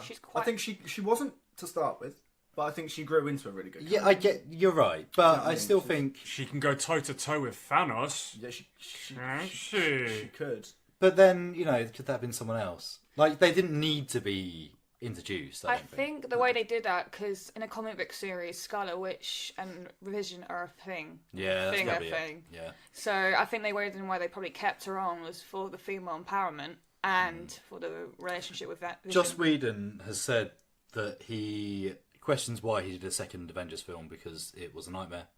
Yeah. And I think he admits the Age of Ultron was naff. There was one good scene in that film. I know the one you're talking about. Yeah, and it's the party scene where they're all trying to lift Thor's hammer. And that was the only part of the film where I was like, this is great. Yeah. There was nothing else in it. It was just like, this is just a bog standard superhero film. There's nothing else. This is no better than the Marvel films they were releasing before Iron That Man. one scene But that felt one- like, yeah. from the first Avengers, it felt like the team were together. It was good. It was like you were with them. Like you were sat in that. So it's a little behind the scenes look at how they are. It's like a little treat, wasn't it? Yeah. It's like, this isn't them on the job. That's This my is them main complaint with the Avengers generally, is they're never really friends. They very quickly get together and very quickly break apart. Those scenes, they needed. That's what Age of Ultron should have been. It should have been them working together. Yeah. And then it fractures later. Well, with the Age of Ultron, which really I did not like at all, was Black Widow and Hulk, Bruce Banner and them together. That just was so wrong. I could not stand it. It's kind of if you shit that, forced. there's something wrong with I you. dig that. I do dig that. No, I see where you're coming from. You know what I mean? Dominique. It was too here have a bit of Yeah. romance, because there's no Peggy Carter. But we got Peggy's niece who is shacking up with Peggy's ex-lover, Mr. Captain America. Yeah. No, I know what you mean. I just remember my eyes rolling with that film. It's just terrible. Sun's getting real low, Adam. Would you stop saying that? Ragnarok. Anyway, move on. Man, what's your worsties? My worsties. Yeah, I've got I reckon I've got 3. And weirdly enough, they're sort of following on from yours. Iron Man 2, Thor: The Dark World, and Ant-Man and the Wasp. They're my Ant-Man 3. and the Wasp? Oh, I hated Ant-Man and the Wasp. Me too. There has not been a Marvel film more pointless than Ant-Man and the Wasp. I agree. And the only thing that's worth watching is the end credit scene or the mid credit scene. Yes. That's it. That's the only part of the Ant-Man film. and the Wasp.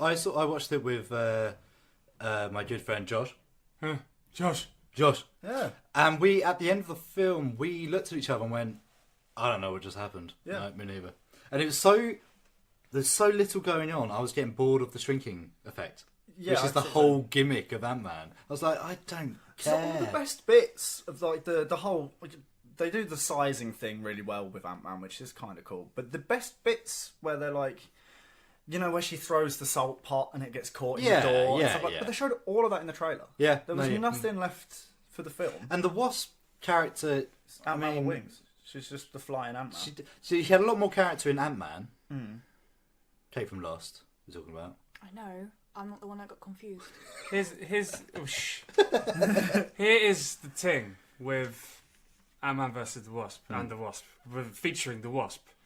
It wins the Oscar for best film to watch on a plane, on a long haul flight. What? Honestly, because you sit there, you're tired and drowsy, and you got your beer, your free booze, and there's stuff going on. You don't have to pay attention. You're sat in an uncomfortable chair. You've watched the film and it's done. You don't have to pay attention to it. Okay, so you're saying Ant-Man and the Wasp should be watched when you're not watching it? Yeah. Yeah. On a plane, because you don't, it's just stuff going on. I would suggest that the best way to watch Ant-Man and the Wasp is to put it on your telly and then just stare at a wall. Yeah.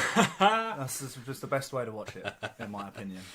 Now, I think I agree with all of your choices. Iron Man 2 was a real letdown. Yeah. For Dark World, I'm not that savage on For Dark World because I thought it had some good moments in it. Because that's when the Force starts becoming what he becomes later on. Rob, what are your worsties? Bloody hell. I'm not a fan of them. Get that Wookiee out of here!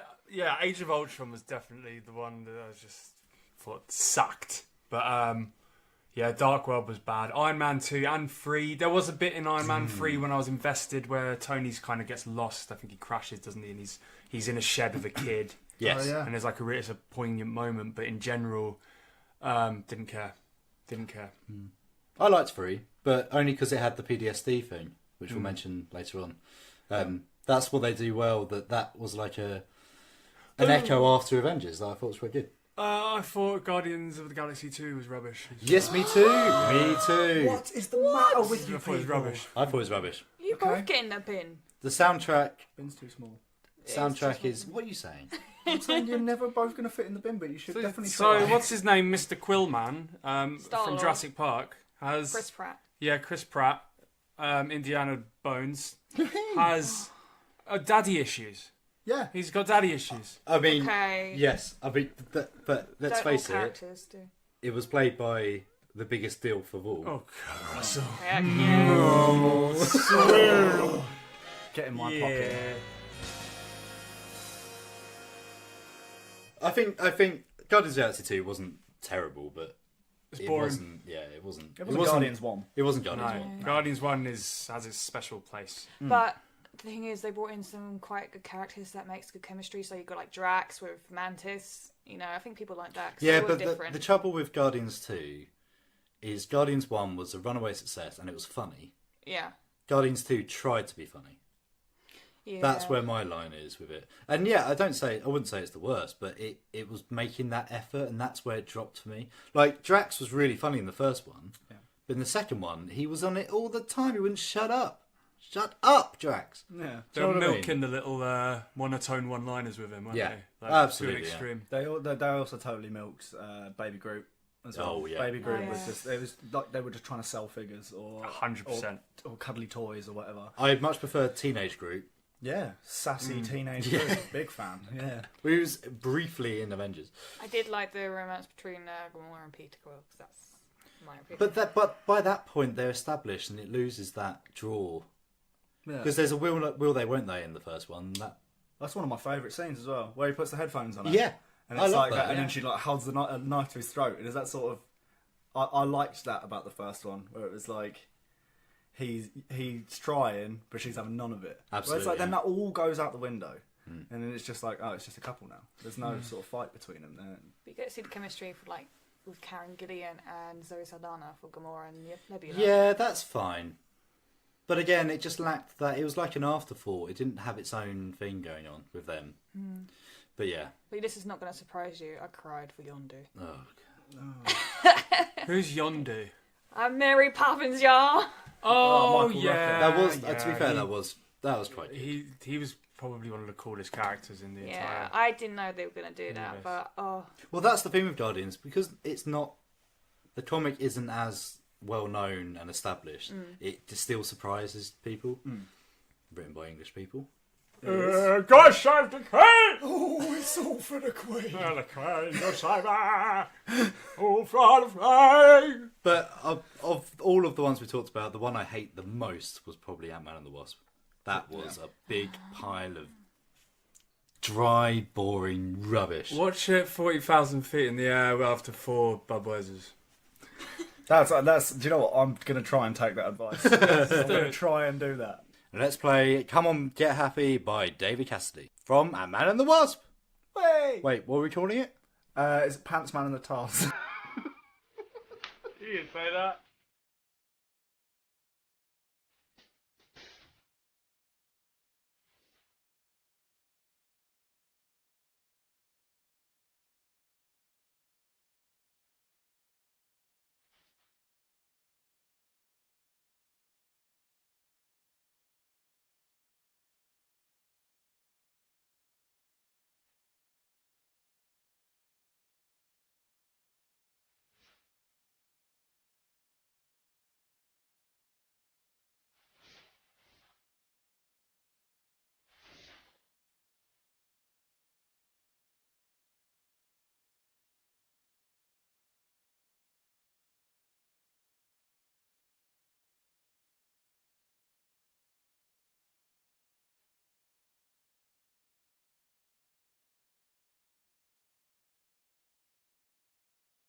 Screen Bucket on North Herts FM. Beep boop. Hello, chaps, and we're back. That's disgusting. What's that? Sorry, I'll go again. Let's stay in. Oh, okay. What are we doing? We're doing. So we did the worst, didn't we? Yeah. Now we're going to do the best. The best. The best of the best. Matt, kick us off. Ooh, okay, so best MCU film. It's got to be Infinity War, I reckon. Oh. Yeah, you see, because I don't know everything about it. I think that with Endgame as like a 2-film combo, it's probably my favourite Marvel cinematic experience that I've ever had. From end to end. Yeah. Enjoyable. I do think you could edit both films into a 3.5, 4 hour film. Do you reckon you could do that? No. People have tried that. They tried that with The Hobbit, didn't they? It didn't go well. Yes, but The Hobbit was a mess, wasn't it? Yes, yeah. it was. That's true. Yeah, I agree. I agree. You had really good sort of... Every time a character stepped in and did something cool, it's like, oh, he's doing this, he's doing that. Thanos, he had a very good character development, as we were talking about earlier. Yeah. You got to see his point. And there was a very good journey. Did trousers fall down? But I like a film. I was talking about this when we were talking about Kubo and the Two Strings. I like a film with a nice journey. And there's bits where they go to certain bits in space. They see the Collector, don't they, at one point? And then they'll go, you'll see Big Dwarf Man, Peter Dinklage. Yeah, lots of questing, lots of journeys. There was, and it led up to a really great final moment, which kind of a lot of people were torn apart about. But then equally, what about when they finally get together in the beginning of Avengers? Was that as big a moment for you? Because at the time, that was huge. Yeah. It was, yeah. But for me, I didn't get to feel it the way everybody else did. Oh, yeah, because you're a monster. So I was a late bloomer. Yeah. Yeah. Yeah, I would say Infinity War is up there. Can I throw another one in the pot? Yeah. Because I completely forgot about it. But it is one that I always go back to and watch. Spider-Man Homecoming. That is a good one. That's a really, really good Spider-Man It's a really, really solid film, let alone a Spider-Man great film. villain, great story. And the villain had an arc in that one. That's what I meant earlier about how Marvel started dropping the big laser in the sky.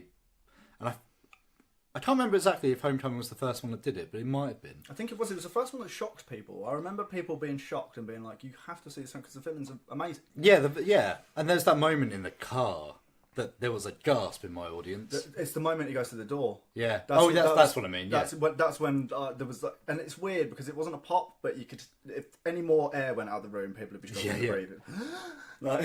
He definitely had that, and it's very heavily John Hughes. It's very Ferris Bueller. They reference it. It's even on the TV a few times. Yeah. And it's like, this is like a coming of age story, and it's really, really strong. Yeah, that's it. It was a coming of age story before a superhero story. Yes. Do you know what I mean? In the sense of like, absolutely, that took the back seat in a way, which is cool. Dominique, been very quiet then. What's your besties? I couldn't decide, just one. Okay. So you got like Captain America, Winter Soldier. Oh well, that is a good film. A fantastic film. Then I got the original Guardians of the Galaxy because I just found that film so funny, and it's a film you watch more. It's a film I would watch more than once. It was a breath of fresh air at the time as well, because that came out when everything was quite similar and samey, and that was like, oh, okay, no, it can be different. Well, I just remember going into HMV and they had the vinyl, they had the soundtrack, and it was the first kind of Marvel film where the soundtrack was integral to the film itself. So it had that support in it. Really good humour. Really good characters. It's a nice little it's James Gunn as well. Marvel started taking... out of nowhere, Marvel started taking risks with its filmmakers. Yeah. And James Gunn was a B-movie horror guy with a very quirky sense of humour. Comes from the background of Troma. And he was doing a multi-million-dollar Disney film. What? Bearing in mind that this is the guy who directed the Scooby-Doo live-action films. Yeah. To go from that to this... Well, he did Super as well. It's huge. Oh, Super's great. And Super's like undermines all of superhero stuff and yet managed to do it really well. And that's why I'm really looking forward to Suicide Squad as well. And then the last one was for Ragnarok. Yeah. Yes. Now... this is the best film. I think Adam was going to go in favor on this. So. Oh, I love it. It's good. Ragnarok is, just like Guardians of the Galaxy, the first time round, it is a complete breath of fresh air. It's amazing. Directed by Taika Waititi. Yep. Fantastic actor. Director. And actor. Flight of the Conchords, What We Do in the Shadows. He is the best comedy director. And Thor Ragnarok is arguably just a comedy. Oh, 100%. It has its serious moments. But it has its serious moments. Yeah. And it has some really important moments as well. Like the whole thing with his dad. Thor's dad and Loki and his sister. Also, the actual choreography and effects are amazing in Ragnarok. And did you know they improvised a scene in that? Get Help, that was improvised. Really? Yeah. That's pretty cool. So, with Chris Hemsworth and, I could see his loveliest face, but I can't remember. Someone help Tom me. Hiddleston. Tom Hiddleston, thank you. Yeah, they improvised Get Out, Get Help. That's the... Thor was a comedy character in Avengers. Was that the first time he was a comedy character in Avengers? No, he was more badass serious. in Avengers. Cause he was more serious. When we first see him, he lands on the plane, doesn't he? But the jokes came from a very masculine area of like... But no, but it was the stuff like... Because Avengers was the first time he held his hand out for Mjolnir, his hammer. And he'd just sit there for 5 minutes waiting for it to come. Yeah. And it just crashes through the... And Ragnarok is a follow-up to that. I watched it last night. I love it. Is that where he's in Doctor Strange? He's in Doctor Strange. Oh, so he good. puts his arm out and he waits for it and just hear all the smashing of glass. Yes. Oh, sorry about that. Well, there's the bit he gets kidnapped in Ragnarok, doesn't he? And he's strapped to that chair with someone else. Yeah. And the guy next to him just gets slimed, and he just says, "Oh my god! Oh my god! The smell!" It's the C4, the god of thunder, reacting to that. Ah, so good. Or you've got where Thor against Hulk, but this is when Bruce is not really there, and you go, "That's my friend." Yeah, it's my friend from work. When they're after the fight and they're sitting on the bed and Thor's, "Oh, I'm sorry, I just get so angry." I love that. For me, the bit that it always makes me laugh is where Hulk picks up Thor and he's slamming him into the floor, and Loki's like, "Yeah, that's how it feels." That's amazing. It's just, but something about it looks so much better, even than the last Avengers films. I think the actual effects are. I wonder if it's because all the colours upped and it's all very cartoony. It's aesthetics. Yeah, and I think that helps. And Korg. And Korg. And Korg. I'm going to put a clip of Korg in now. Oh, yuck. Still someone's hair and blood all over this. Guys, can you clean up the weapons once you've finished your fight? Disgusting slobs. Oh, Thor. Want to use a big wooden fork? No. Yeah, not really useful unless you're fighting off 3 vampires that were huddled together. No, I really wish I had my hammer. Your hammer? Quite unique. It was made from this special metal from the heart of a dying star. And when I spun it really, really fast, it gave me the ability to fly. You rode a hammer? No, I didn't ride the hammer. The hammer rode you on your back? No. I used to spin it really fast, and it would pull me off the... Oh, my God. The hammer pulled you off? The ground. It would pull me off the ground up into the air, and I would fly. The hammer pulled you off? Great! Amazing! It's off, Ghost! It's off, Ghost, yeah. Who voiced Korg? That's Taika Waititi. Yeah, the director. The director? Yeah. And he re-voiced him recently. Yeah. He sounds just like the bus driver who drove me around New Zealand. Really? Yeah. You know what he reminds me of? There's a YouTube. It's called the Big Les Show. Oh, the if Big you Les know Show. what I mean. Oh, He yes. reminds me of the person who does the voices for them. Well, the moment I knew Thor Ragnarok was going to be the film for me was when Carl Urban shows up. Oh, Oh, yeah. This is all my stuff. Right, okay. This is going to be a different film. There's that bit where, like, something serious is happening, and then it just cuts to him with a shake weight. Oh, it's the opening. It's when Thor's in, like, hell or whatever he is. And he's being chased by a massive dragon. And then he gets teleported out. And then the dragon's head follows him. And just slimes the 2 women that Carl Urban was trying to impress. And that's right up our street, Rob. 100%. But we also had a proper female villain. Yes, we did. Kate Blanchett, amazing. So good. Badass. Like, and it's kind of played sexually, but it's not at the same time. She just has that vibe about her. She's just very evil as Well, well. yes. She has that appeal. Fierceness, It's not necessarily... Well, Like, she's she's sort not of trying to be sexy. But the because she's costume's fierce. very dominatrixy. Yeah. But that's where it ends, I think, because the character itself is really like, whoa. Yeah. She's the goddess of death. Got this big head thing. Yeah, that grows. That grows. Oh, it and just like it's really awesome because she like pulls her hair back and then it sort of comes up out. Yeah. She's an awesome character. We need to see more of her. Yeah. I think she needs to come back. Be another big baddie. Well, We yeah. got Thanos. She could be carrying it on. Well, surely death cannot die. Death cannot. Favourite scene? Has anyone very quickly got one scene that stands out above all the rest? 100%, yeah, but I can't talk about it. Okay. In which what? In the Ragnarok? In all of them. All of Marvel. I didn't even get to say my favourite, so you can shut your mouth. No one cares. If you shut your mouth too, What's I'm your- leaving! What's your favourite then? That's probably Ragnarok. I was just an honourable mention, I think, to like all of the Captain America films. I think they were all above average. They didn't slip up, and I thought, I loved Civil War. Yeah. The first one, the first Captain America is kind of, it wasn't just beat up the bad guy. I was talking about this the other day. It had a message other than just justice and superheroes. It was, you can kind of be the little guy, but if you keep on trying and trying, you'll succeed. You'll do it. So the first Captain America film has probably one of my favourite character building scenes in it, which is where he's doing the training and someone throws a dummy grenade on the floor and he jumps on and it. he just jumps on it. Yeah. And that's why he's Captain America. It's not because he's this big tank dude. It's because even when he was a skinny dude, he was willing to give his life to protect everyone. Yeah, that's what I meant with the first Avengers film. He was the only one doing heroic stuff, as far as I was concerned. He's like directing the police and stuff, just like crowd control. Even in the second one, Age of Ultron, I think he's doing that. Not as much though. No, that annoyed me. I mean, he saved a car or something with people in it. Yeah. But my favourite scene of all the Marvels is from Ragnarok, and it is. Tell me, brother, what were you the god of again?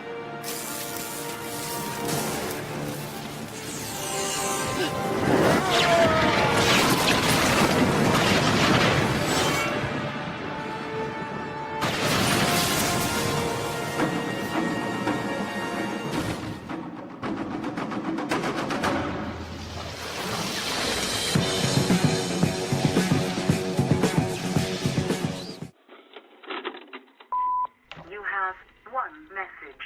Message one. Subscreen Bucket, this is called. I'm a bit lost at the moment. I know you wanted me to come in for an interview for the show. I can't find Ford.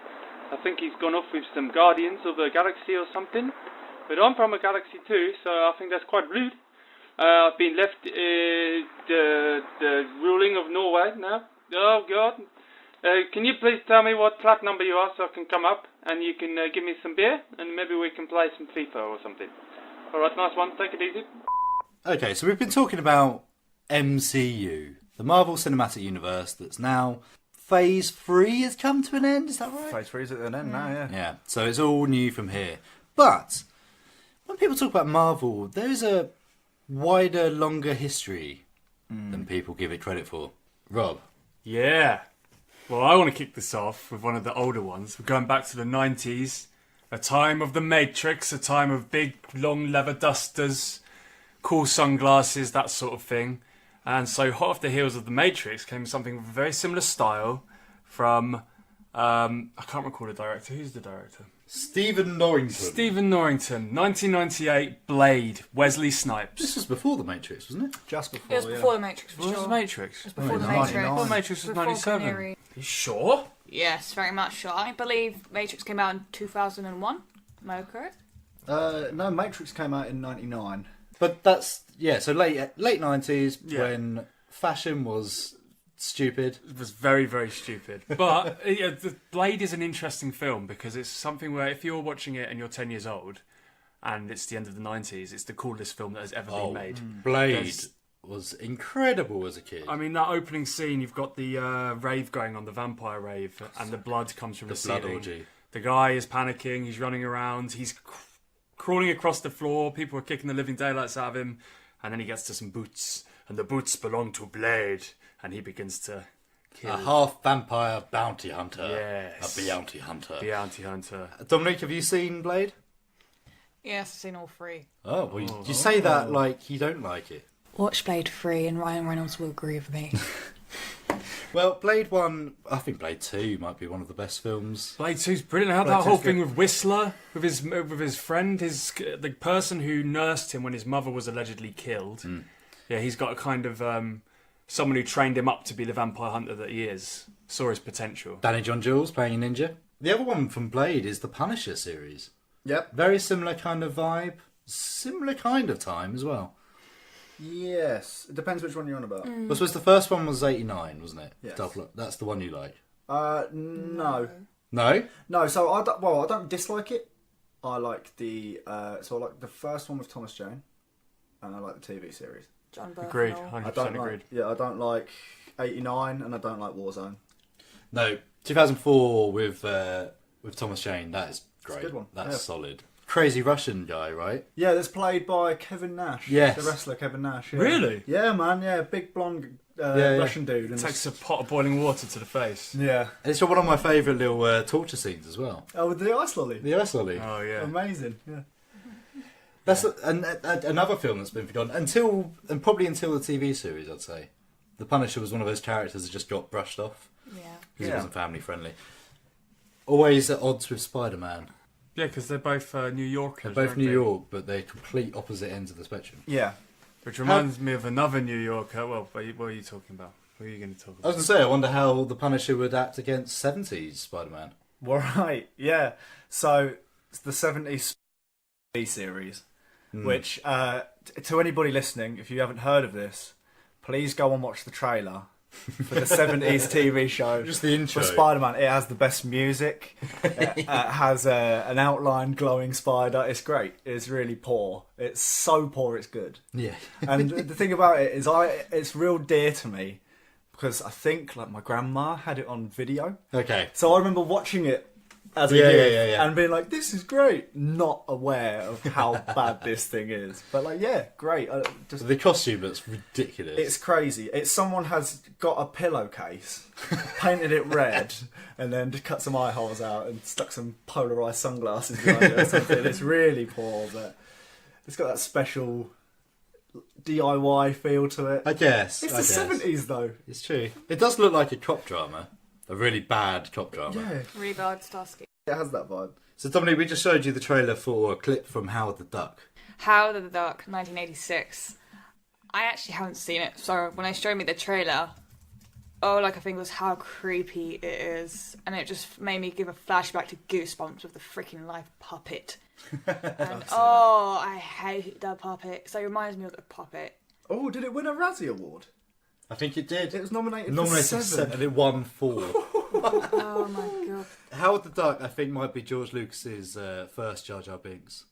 Yeah, but who voiced Howard the Duck? Who back voiced then? Howard the Duck? That's a good question. I found it interesting from the trailer that if I was being mugged in an alleyway and I looked to a bin and Howard the Duck was standing there, I'd think to myself, this situation is about to get much worse. Yeah, for real, yeah. You'd think he was the leader of the crime. Yeah, whatever bad thing is happening at the But moment. he definitely looks like someone that Batman would kick the ever-living feather out of. It's peaking for you.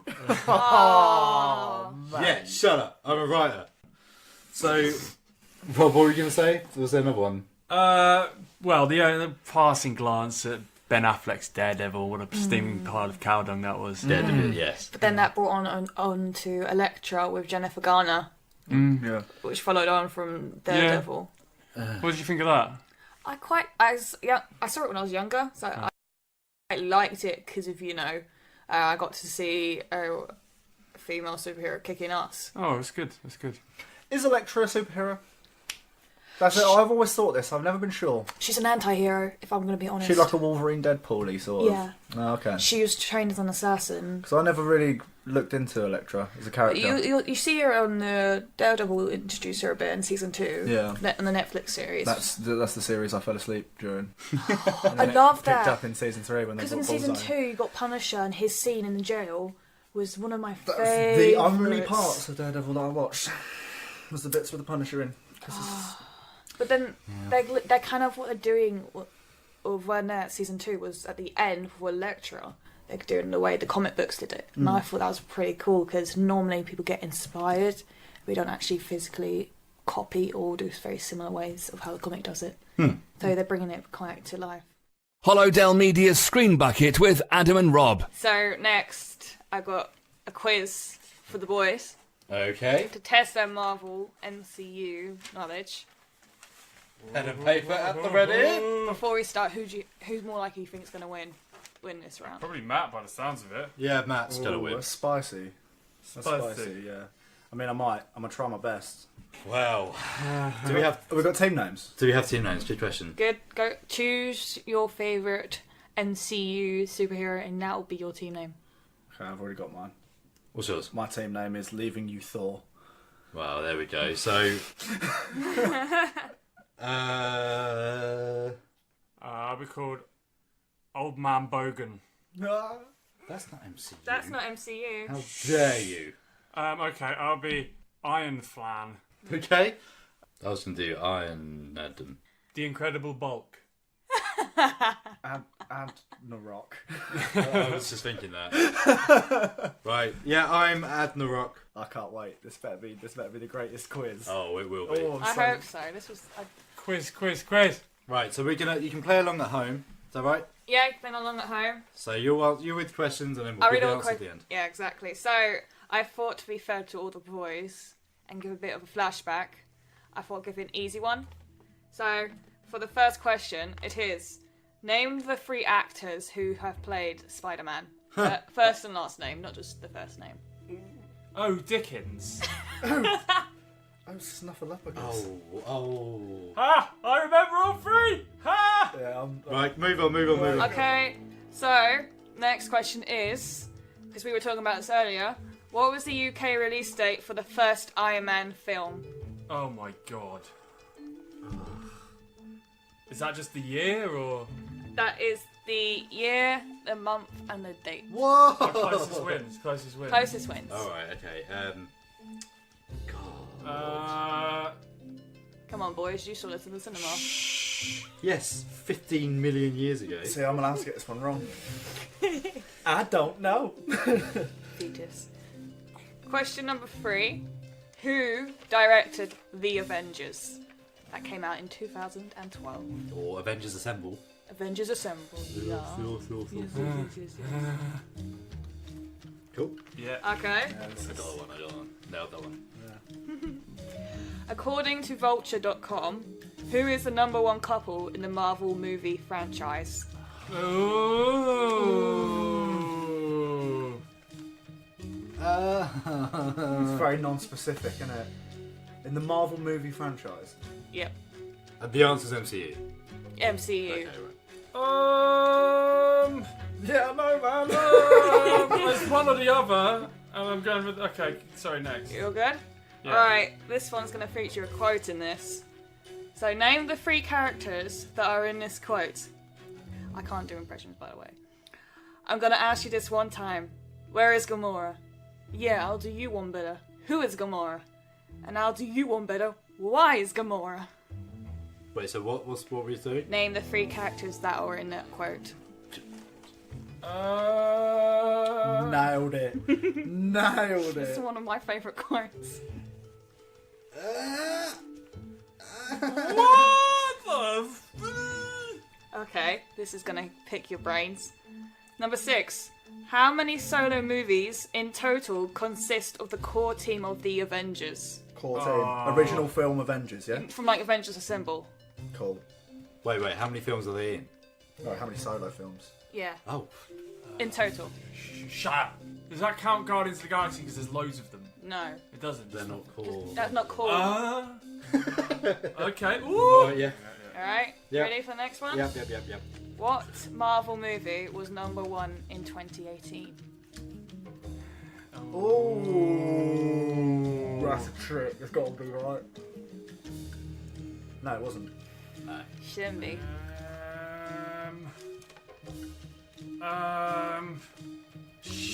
Right, sorry, go on. You got Okay. this, bro. Question number 8. What was Captain Marvel's pet called in Captain Marvel and befriended whom? Oh, God. I had fun with that one. It's not fair because I haven't seen it, so this question should be removed from the film. You should have seen the film. Do you only remember I hate women? That's probably why they all think you're gay. Or can't get any. Right. That's Okay. broken again. Oh, sorry. It's supposed to be a nice quiz between friends. I don't hate women. Savagery. I despise them. Oh, God. Carry on. Jesus. This one I directed just for Adam because he's got such a, let's say, love for this person. And it is who plays Star-Lord's father in Guardians of the Galaxy Volume 2. That's question number 9. The man. And a nice easy one. Question 10. What's the next name of the sequel for Spider-Man? See how the boys chimed in on Which, yeah. Right. Nice. With you. Right. Cool. Everyone thinking they're ready for this? Are Comfortable? we individually giving out our answers? With I'll the go- ones where there's like 3 answers, so question 1 and 5, do we get You get a free point. a point Yeah, for each answer? point for each one. That's correct. So should we just go around and say our answers, then you give the Yeah. the So correct like, answer? I'll say the first question, and then each of you will give me your answer for Then that. we'll just give our answer. Well, yeah. Let's do that. That way, Let's do that. it'll be a quick call. Remind the, All right. the audience. So, question 1 was name the 3 actors who played Spider-Man. Right. Tobey Maguire, Andrew Garfield, Tom Holland. Yes. Yeah. Yep, Yeah. got that. Yeah. exact Good. same. Good. So the next question was. Is that 3 points? That is 3 3 points. Well done. The next question was, what was the UK release date for the first Iron Man film? You got Rob? 1st of May 2009 was my guess. I went 24th of March 2008. I went 20th of June 07. You know what? Rob, so close. 2nd of May 2008. Oh, so I win then? You that Matt, Well, I Matt got 2008. Matt got the year yeah. right. Rob got just the day before. Nailed it. So I get a point for being closest. No, by he day. doesn't get a point. Ask Adam. No, he doesn't get a What? point. He's one of the competitors. No, he doesn't, It's he the doesn't get a show. point. Dominique, ask yourself. Search your heart. He doesn't get a point. Bonus point. For You the- were close. So close, so ridiculous. Yeah, but my Half year a was point. my Half year a was point is my what I year would was think. closer. No, I compromise. He was 2009 of the 1st of May. 2nd of May 2008 Mine was was 2007, so it's only 1 year. 2 years. Oh, is it 1 year? Yeah, 1 He year. doesn't get a point. Doesn't get a point. Got half a No, he doesn't get a Alright. point. It's half a point. Alright, who directed The Avengers Assembled? That is Joss Whedon. You're missing out 2 other people. Oh, come No, on now. that's not how we play. You said who directed The Avengers? Josh Whedon, Josh- Joe, and Anthony Russo. They Oh, the Russo brothers. Russo brothers. Yeah. They were with him. That's the Joss we get Whedon points. So we get a Google third. it. Google it. I Adam. don't know. You're right. You're right. So we get a third. Well, that's just 1 point, though. So we Isn't get- it? Oh yeah. If we we get put point. Joss Whedon, it's just 1 point. Yeah. No, Yeah. Just 2 Okay, points cool. missing. Yeah. Right, so when we went to question number 4, I said, according to Vulture.com, who is the #1 couple in the Marvel movie franchise? Scarlet Witch and Vision. Scarlet Witch and Vision. Black Widow and Hulk. The answer, Steve Rogers, Captain America, and Peggy Carter, Carter. Peggy Carter. which is... That's what I say to that. So the question 5 was, name 3 characters that are in this quote, Oh, which I don't think anyone wants to hear me say again. No. That was worst impressions. So the answer for that was Star-Lord, Yep. Iron Man, and Drax the Destroyer. Oh, I get 2 I got points. 2. Oh, 3. Get in. Love it. Right. So, for question 6, it was how many solo movies in total consist of the core team of the Avengers Assemble? Right. I'm curious to people's answers. Rob, what have we got?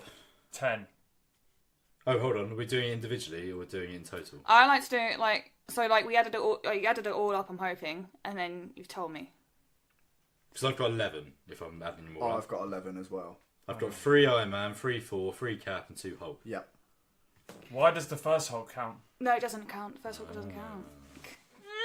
So, Rob was actually correct. It is 10. Put your knees away. So you got Captain America with 3, Iron Man and Thor with 3, Hulk with 1, because this is when Edward Norton was the Incredible Hulk before being replaced by Mark Ruffalo. So does Eric Banner not count then, even though it is MCU?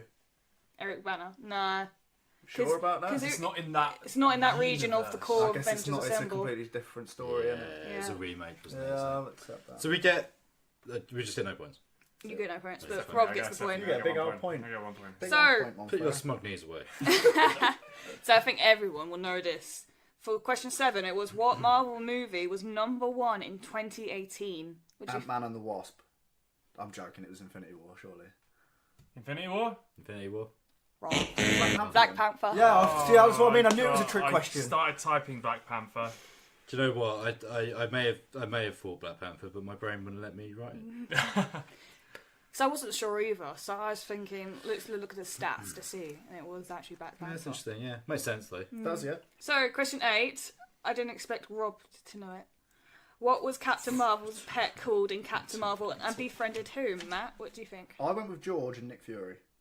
I went Fluffykins and Nick Fury. Nick Fury's correct. He did I befriend him, but Rumpleflumps. but the pet's name was called Goose. Goose! I knew it started with a G. Do we get 1 point for Nick Fury? You get a point for Nick Fury because he's the one who Do I get a point befriended. for Rumpleflumps? No, it was Goose. No. We're on a... Have you got tiebreaker questions? Yeah, it's good. There's going to be a tiebreaker in this room. I don't know. Yeah, I think. Okay, so who plays Star-Lord's father, Adam? Kurt Russell. Your crush. Your man crush. Okay, so last but not least, question 10. Did we all get that one? I did, yeah. What's the next Spider-Man sequel called? Far From Home. Spider-Man Far From Home. Yeah, Far From Yeah, Home. Yeah. well done. Add up the scores. Who's got what? I got 9. I think I got 9.5. 11. Yeah!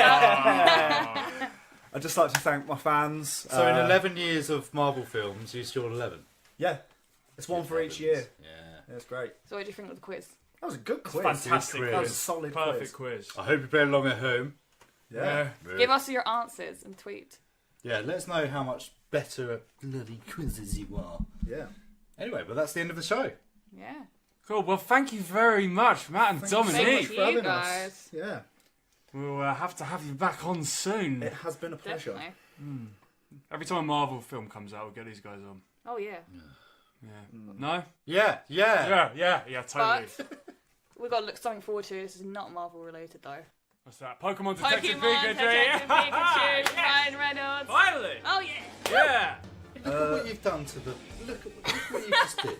Look at that. Sorry, I just got excited We're that someone too else excited. agrees with me finally.